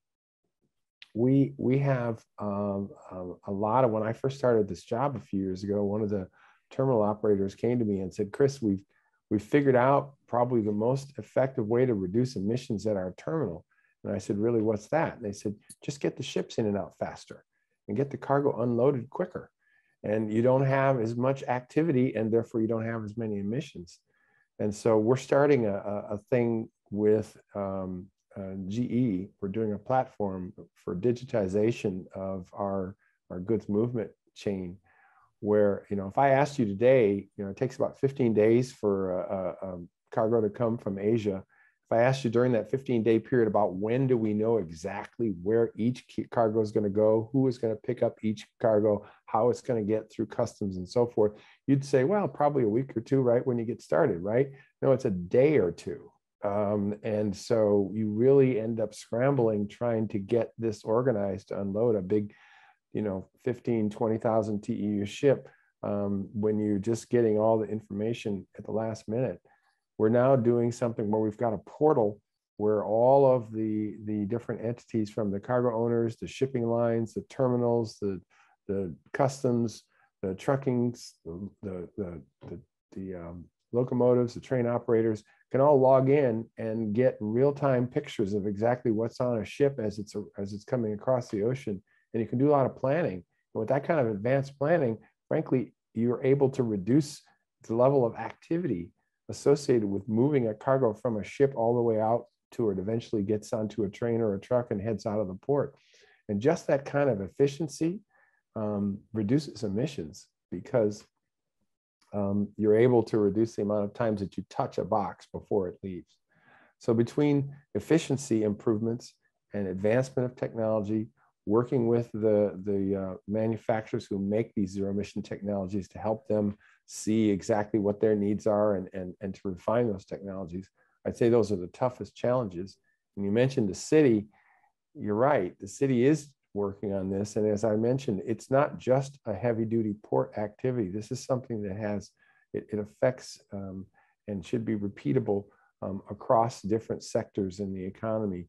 And so coordinating with the city and other cities is something, again, back to that market maker idea that allows us to demonstrate to manufacturers and to operators that this is something that's growing in interest and in need, and the technologies are getting better and are able to address the needs of the operators more and more. Thank you. Sandy, I think you at your port also have some initiatives around electrifying your fleet?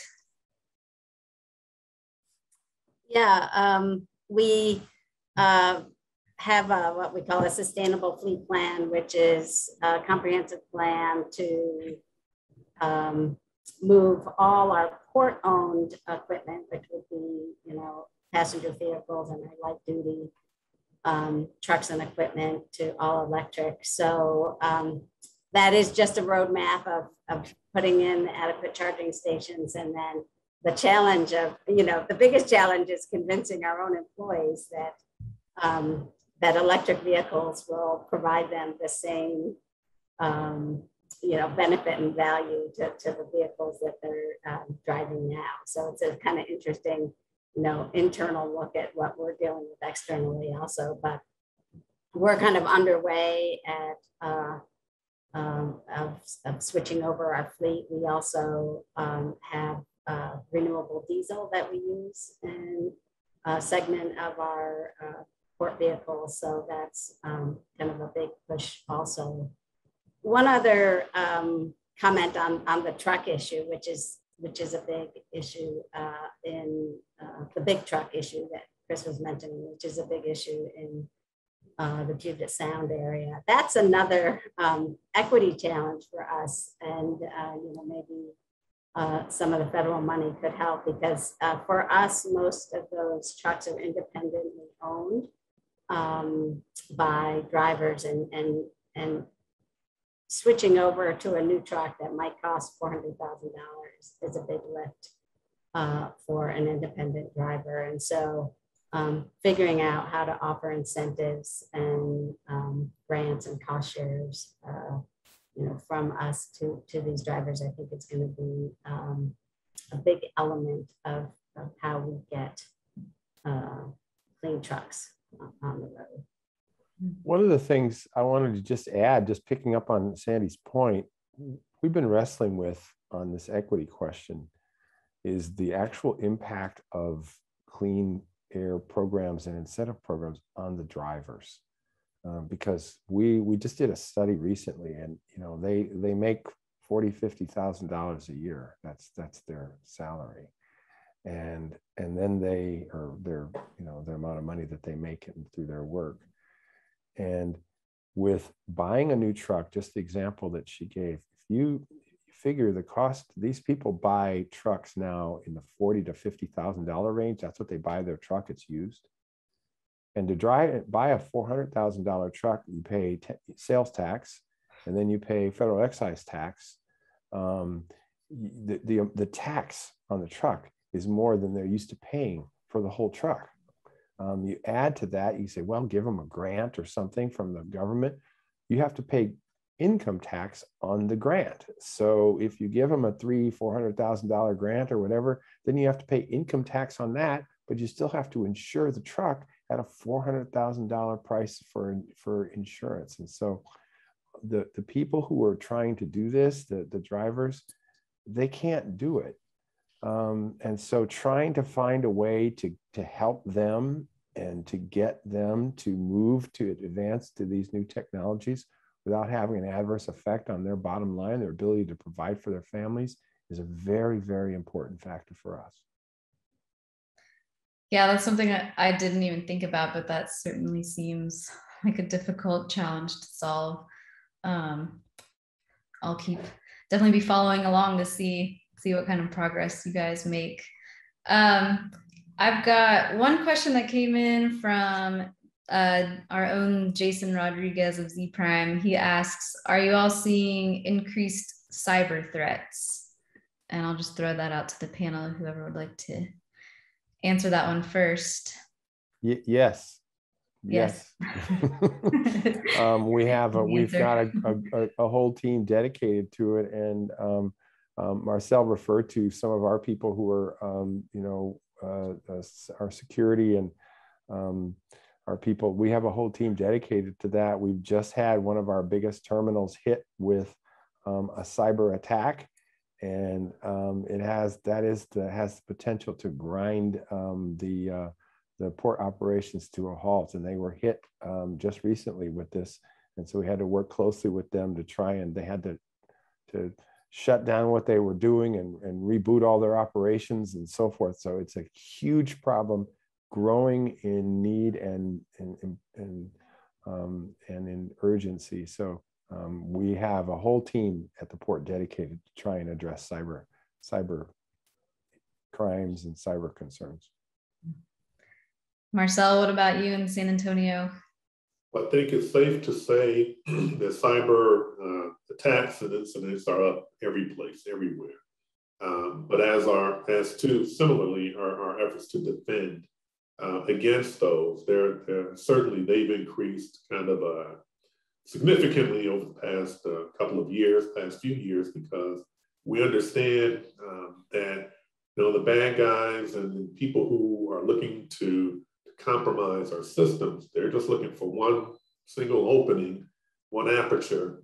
And so they're trying to find the weak link in the system. And so for us, we're trying to do a better job of educating all of our partners, all the people who are involved in, whether it's supply chains, whether it's involved in manufacturing activity, they're involved in, their whatever their commercial operations happen to be, but to know that the intrusions can occur from anywhere, from any point in time, trying to educate the individual employees to be a little more savvy about phishing and things that would allow people into the systems unawares to us. And so, and all of that goes back to, national standards and just becoming more sophisticated but smarter as a society about some of these threats, most of which stem from human errors. Let's just be fair about that. The intrusions tend to occur through a mishap, a click link, or something that allows people to get into systems, and then from there, the bugs, they go and do what they're programmed to do. But the smarter we are about them, the more vigilant we are, the better equipped we are to handle or prevent some of those negative aspects. Sandy, I'll give you the last word. How are you all dealing with honestly, it's ditto. It's an increasing issue for the Port of Seattle also, and we're doing our best to prepare for that. I think Chris and Marcel captured it pretty well. So I don't have anything more to say on that, but it is a growing problem, and it's a big part of our effort to be resilient as we move forward. Well, we have come to the end of our time together, unfortunately. I really enjoyed talking with all of you today. Thank you so much for sharing the things that you're working on, all the innovations you guys are working on, and sustainability initiatives. It's been great to hear from you, and we really appreciate it. I think now it's time for me to turn things over to my colleague, Dylan Lockwood, for a conversation on data sharing. And thank you all. We will see you soon. Thank you. Thank you for the invite. Thank you for inviting us. Take care. Thank you for that, Erin, and thank you to all of the wonderful panelists that we just had. Now we're going to be talking about data sharing, and specifically data sharing within the context of the city of San Antonio, which has just put together a great interlocal data sharing agreement. And to talk about that, I've got two really cool people here to have that discussion, and I'll let them introduce themselves, starting with CPS Energy's Jatinder Singh. Thank you, Dylan. Can you all hear me? Yes. Fantastic. Hey, thank you for inviting me. I'm Jatinder Singh. Feel free to call me Jay. So I am the Vice President of Digital and Data Transformation for CPS Energy.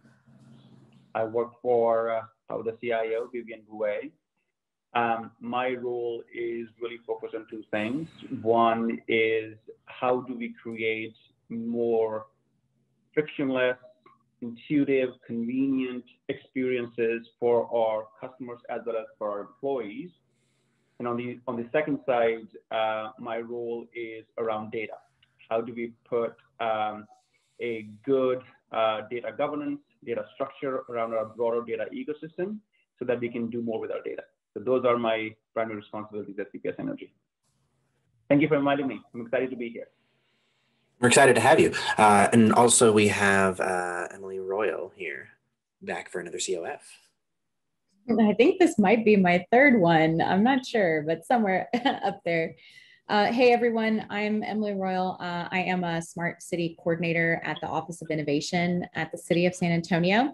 Essentially, I work at the intersection of urban planning, technology, and data. And my goal and the goal of our office really is to build inclusive futures for cities. As a smart city coordinator in the city of San Antonio, a big part of my job is coordinating technology projects, including data governance, with the ultimate goal of delivering public services that protect and preserve privacy, equity, accessibility, and security for all of our residents. I'm looking forward to our discussion today. Well, thank you, Emily.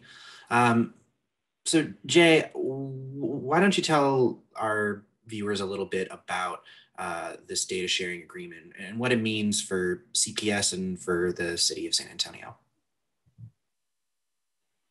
Yeah, absolutely.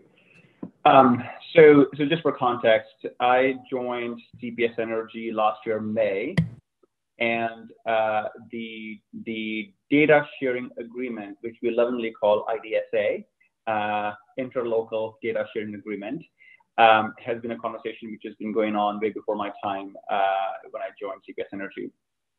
So the goal here, the way I understand it, and Emily, please jump in and update my information as needed. The goal here is there is a desire to build a set of smart city experiences for the community, for our customers, for our residents, for our commercial customers across the region, to allow them to have a better standard of living, making San Antonio a more inviting place, improving the working conditions, the living conditions, with the help of the data that we have. And what Interlocal Data Sharing Agreement allows us to do is it allows all of these key municipal organizations, CPS Energy included, SAW, VIA, and a few others, to really come together and find a way to work and leverage each other's data to enable some of the experiences we would like to bring to bear for the city. So that's sort of the genesis of what Interlocal Data Sharing Agreement is all about. The agreement itself has a couple of important elements. One is exactly how do we share the data among our participants. And so there needs to be some protocols and processes, ability to control how the data is used by different agencies. So there's that element of it that we have to figure out.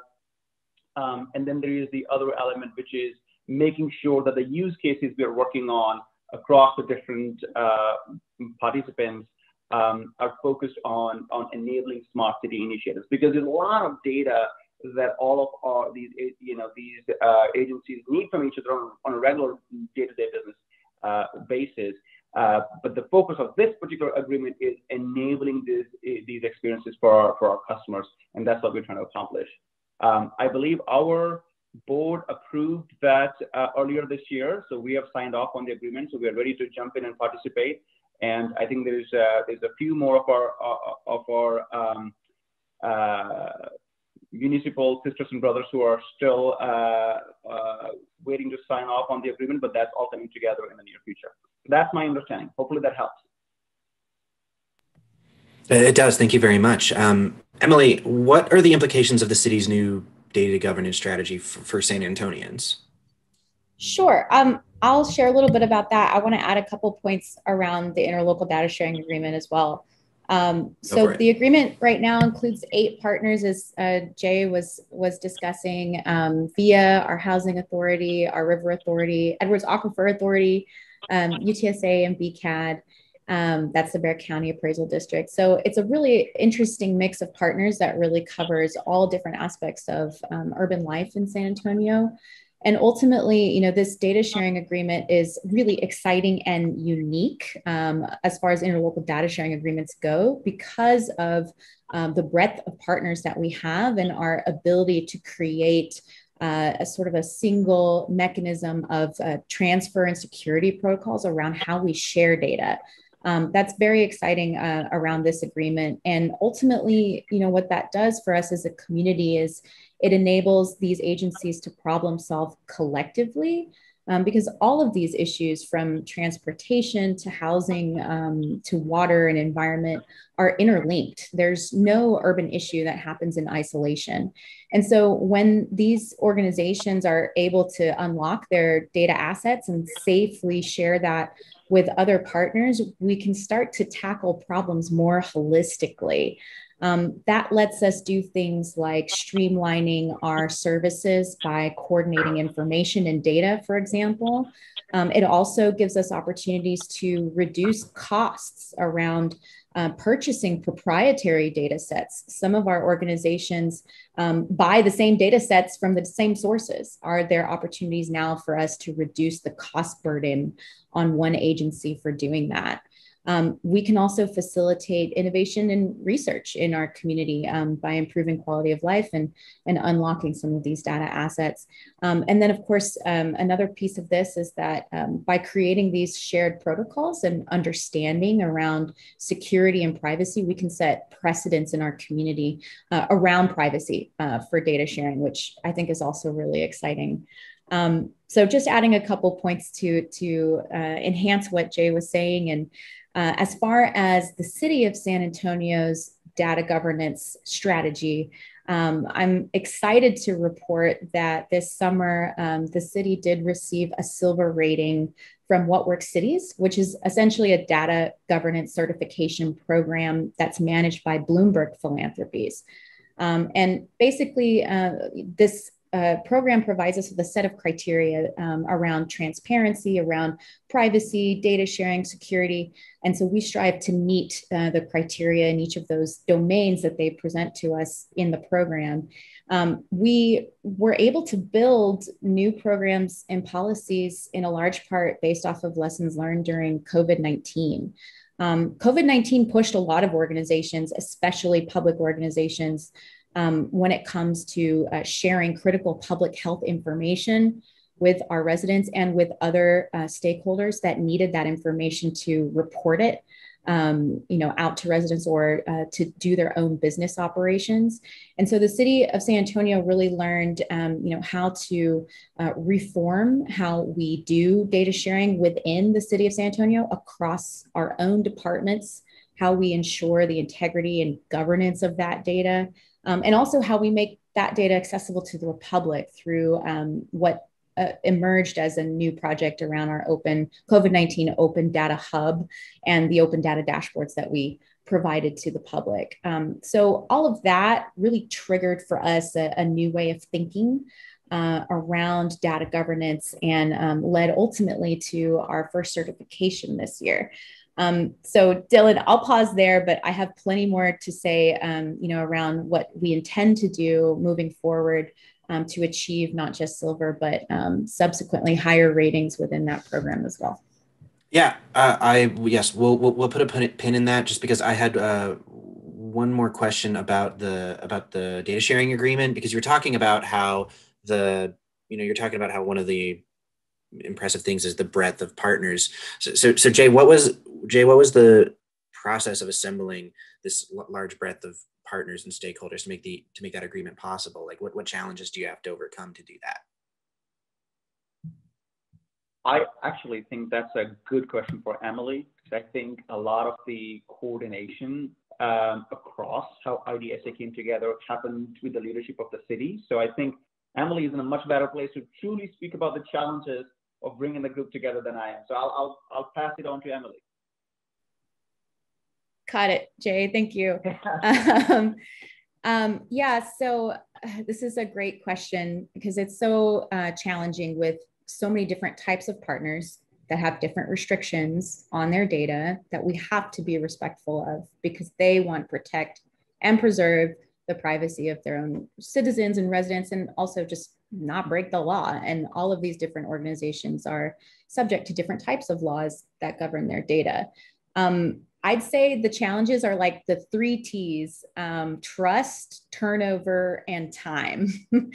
For a undertaking as large as this, with as many organizations involved, trust is the #1 challenge to overcome, ensuring that we all understand, share mutual goals around why we're going to share this data, what, again, those security and transfer protocols really look like, and defining that across organizations takes time, it takes expertise, it takes communication up to leadership, and all of that is a critical part of this process. The second challenge is turnover. People come into the process early and maybe they get promoted or they move on and someone entirely new joins the effort. We've got lawyers coming in and out of every direction, right? And all of that really makes for a challenging environment to, continue to push forward this long, slow process of building consensus and building trust. The way you get around that is constant communication and, being open, I think, to hearing everybody's interests, concerns, desires in the agreement, things like that, and just hashing at it, right? Which takes time. And that's, I think, the third challenge here also is, how long it takes to build consensus across organizations like this. Yeah, so Jay, from CPS's standpoint, their role in all of this, how is data security considered and assured in this way? That's a really good question. And Emily, thank you for covering the last one. That is fantastic. And I know you guys have put some blood and sweat into bringing it to this place. So kudos to you guys for bringing it to this point. So as it relates to data from CPS Energy's perspective, clearly there are a couple of guiding pillars to how we use and disseminate our data. Number one is our data privacy policy, and it is on our website. So all of our customers can go and see how we collect our data and how do we use that data internally for making decisions. And we have responsibilities in terms of when the data must be destroyed or kept private from any external party, which is not CPS Energy. So we have some of those policies that govern the sharing of the data. So that's one piece. The second piece really is around, more broadly speaking, when we think about data, we generally, I think it kind of leads to an emotional reaction because we almost always think about data as personal private data. There is other data that is also available from CPS Energy's perspective, which is not necessarily the personal data of our consumers. It may be the data about our assets, which could be of use to our partners, right? So there is currently an initiative in place where we are leveraging the poles of CPS Energy streetlights to do some interesting pilots. And so that's another way where we can leverage some of our data and our assets to enable some of the sort of use cases we would like to see happen in San Antonio. So as it relates to the data sharing itself, we are currently thinking through the processes we have to put in place to ensure whatever data we share is appropriately shared, and we do it in a few different ways. Number one is there's a governance body, which includes our ethics team, our legal team, our data security team, that comes together whenever a request comes in, so we can think through the request and understand what is the data being asked for. Is it any customer's private data that is being asked for? And are there policy restrictions that we have that forbid us to sharing any of this information? So that's one piece that allows us to make sure we are not sharing data that we are not supposed to be sharing. But sometimes the data can pass all those criteria to say, okay, it's not a customer data, and it is something we can share through according to our policy. But then our ethics team always raises a question as to what is the use of this data. So we always have to be mindful of whatever data we provide, how can it be used, and will it be used for the betterment of our customers and our community, or could it have uses which may not be something we want to stand behind. And so that becomes an additional check we do internally before we completely agree to sharing some of our data that can be used down the road. So those are some of the ways we're thinking about how do we enable the use of our data and our assets for some of these use cases, but also being very mindful of the fact that we have obligations of not sharing our customer data. Yeah, I think that's a good model to start from. So we had a question come in the chat, and I'll let whoever has a good answer for it field it. How is the end user or customer, individual citizen, if you prefer, how are they involved in identifying the relevancy of the data sharing design and operation? Yeah, Emily, you gonna go first? Yeah, sure. I personally love this question. And I think the way that the agreement has been structured so far has been about creating the conditions in order to be able to do that. So until all of the security and the privacy and the transfer protocol are in place, the actual nuts and bolts about how do we get data from one agency to another and ensure that they have all of the structures in place that Jay was describing to actually field a request, then we're able to actually open up this dialogue with residents to identify what important use cases there are for why. Why are we sharing data? What could be useful for residents? And I think looking forward, the group that we have in place right now that is responsible for maintaining and managing this agreement can definitely and should absolutely explore ways to host workshops, community engagement activities to help residents actually drive on what our use cases are for data sharing. We have 3 right now that we know we can tackle out of the gates. Most of them are operational. They're really about making sure that we can communicate more effectively as organizations when we deliver services. So for example, address data. Right now, most of our organizations operate off of totally different coordinate systems for addressing. That makes it really hard when CPS Energy is trying to send a crew out to maintain a smart meter, for example, but it ends up being an issue that SAWS has to deal with, and SAWS is locating that customer at a totally different place. So these kinds of operational stuff are things that we want to tackle out of the gate in order to really streamline how we deliver our services and make them better and more efficient. But beyond that, I'm really excited to unlock opportunities with our community to work with them and figure out how they can drive additional ideas and opportunities that we haven't thought of yet.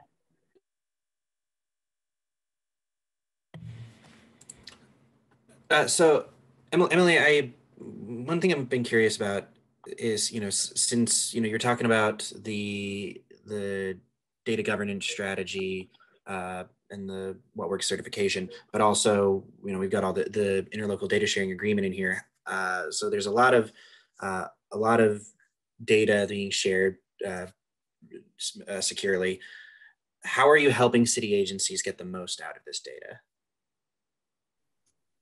Yeah, I think that's a great question too. So as I mentioned earlier, our lessons learned from COVID and our engagement with What Works Cities has really challenged us to kind of rethink how all of our departments in the city of San Antonio use data. And essentially what we're doing now is we're creating policies, toolkits, and training for each of our city departments based on 8 principles of what we're calling data-informed government. Just as a side note for nerds out there, the use of the word informed is very intentional because we don't want to say that we make decisions entirely based only on data. Data is one piece, right, of an entire way of evaluating a problem that's more holistic and should include other forms of data as well. So those principles, I'm not going to go through them all, but highlighting some of the ones that I think are maybe particularly unique and useful for this group is thinking about primarily data integrity as an essential service. And what we mean by that is we need to think of data not just as something that we use internally, but as a service that we provide in our community to residents, to researchers, to other organizations. And if we think of it like that, then we should treat it with all the standards that we would provide any service, meaning it should be accurate, it should be clean, it should be accessible. Those are kind of that's the framework around which we're thinking about data now in this post-COVID environment. Another one would be transparency and accountability. Our residents and stakeholders should be able to better access open data and make that data more available. Obviously, privacy. We will minimize data collection to what we think is adequate, relevant, and necessary, but also meets a clearly specified public interest in our projects. We're also thinking about ethical use of data and data-driven technology, including automated decision-making, for example. And the last one I would highlight, out of our 8 principles is data sovereignty. I really love this word, but the idea here is that when the city of San Antonio purchases technology that creates new data sets or collects new data, we don't want to lose our control or the public's right to own and use that data. So thinking about mechanisms and procurement processes that enable better ownership over data for local government so that we can make good on our promises to leverage data as a service in our community. So at a super high level, those principles are governing our activities with city departments to transform how they manage data, how they get data sets accessible on the open data portal, for example, and more broadly, how they think about data and its use within their services and operations.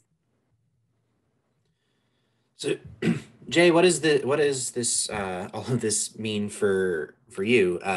You're VP of Digital and Data Transformation. So, what kinds of projects, initiatives, or just goals are enabled by having this this data and these methods for improving use of it? How does that benefit your business and your end users? Yeah, that's a really good question, and there's a lot to unpack there in terms of the various use cases that can be enabled by data. I think a couple of things as it relates to IDSA that I would state is data only gets better when there's more of it, right? And so to the degree we can all collaborate with other agencies and we bring all the data together and we have more of it, that allows us to do more with it. For example, if we wanted to use, and now I'm going to go to some emerging technology space, if we wanted to use, let's say, AI or machine learning to make some decisions based on the data, well, the more data we can put into the system, the better decisions we'll be able to make, right? So that's an opportunity for us as well as for other agencies where we can make investments in technologies and bring all of our data together to really get some benefit, which is mutual benefit for everyone. So that's kind of one way to think about how we are able to leverage this by bringing all the right data together. The other piece that is equally important is really kind of and I go back to this, is the use case, because I think we've been in existence for 165 years. We have lots of data, which sits in lots of different parts of the organization. Sometimes it's hard to find and get the data and make it accessible to others, right? And so knowing what is the use case we are going to enable now and in the future allows us to think about how do we structure our ecosystem in a way that allows us to go after some of the low-hanging fruits with data now, and what are some of the future use cases we want to enable, and how do we ensure we can do data sharing for those future use cases. But we build on success, so to speak. So those are some of the things that I look to as I look at IDSA and this group to say, okay, let's get our arms wrapped around what are some of the things we want to do now, what are some of the things we want to do in the future, and then I internalize it to say, okay, then where is my data? How is it sitting there? What are my processes of making it accessible? And that's all the things we just talked about, getting a request and being able to vet it through governance and all these internal processes and making sure the data is good to share, and then we share it. But also, I think the part of the challenge, as most of us can maybe speak to, is getting access to data internally is a challenge because of the way data is architected, right? I mean, we grew organically. San Antonio is the second fastest growing city in America based on the last time I saw. And we as a business are growing to meet the needs of our community. And as a result, our data is also growing. And it's going more organically all over the organization. So one of the things that I am super focused on right now is how do we bring what I call these kind of pockets of brilliance everywhere in the organization into this one central area of brilliance. So have all the right data, all the right intelligence, all the tribal knowledge put together into data governance that allows me to see all of my data, understand all of my data, access all of my data, and being able to externalize all of the data as needed. So when I think about designing this future from data governance perspective, data ecosystem perspective, it's important to know what is that going to be used for. And as you may have heard in the technology world, people always tell you most people just need a Honda, but they love to go buy a Ferrari, right? So that's kind of the challenge we have is, are we going to go build a Ferrari here, but drive it like a Honda on a day-to-day basis? So to the degree we understand the use cases that are coming up for us now versus later, then we design this to meet the needs, our needs today and the future needs as well. So those are some of the things I think about when I think about how do I enable the use cases from IDSA, just understanding the roadmap and then making sure we're internally ready to meet those and support those challenges. Yeah, you're right. And there's a whole lot more to unpack there. And we didn't even mention the data equity stuff that you kind of touched on there and that I know Emily's really passionate about. That's like a whole other panel. But yeah, we're up against time here, but we did have one more question come in from the audience. I'm pretty sure this is directed at Emily, so I'll let you field it. But it's so with the What Works Cities certification process, what opportunities were identified during the process to improve how we understand and use data? Yeah, so to carry forward Jay's analogy there around vehicles, we basically have at the city of San Antonio 36 city departments, all of which are driving different kinds of vehicles when it comes to data. We've got maybe a handful of Ferraris, but mostly, right? We've got like really old school Cadillacs, we have some maybe like Chevy Sonics in there, right? It's like all kinds of stuff. So the question becomes, how do you identify what is the unique conditions for each department and the unique challenges that they face around data governance? So there really is no like one size fits all problem. Our first or preliminary approach to figure that out is to do an internal readiness assessment with all of our departments and basically take a temperature check. What do you do around data governance right now? And really give them all a checklist of activities that they need to perform over the next couple of years to align with our citywide strategy and policy, and give them the tools and resources that they need to actually do that. Understanding that each department is in a different place when it comes to a data governance strategy or activity. So we're working on rolling that out in implementation over the next couple of years across all of our departments. We are leveraging what's called Innovation Academy, which is an internal training program we have at the city to basically have that high touch point with each city department on this topic. And in terms of what's identified to improve processes, it ranges from everything from basic data classification. How do you classify your data as being open, sensitive, non-sensitive? How do we make sure all of our departments are classifying their data appropriately and sending it to the right necessary locations? And ranging all the way to some of the equity issues that both Dylan and Jay were referencing in terms of thinking about how we deliver surveys in our community to collect our residents' voices on certain issues.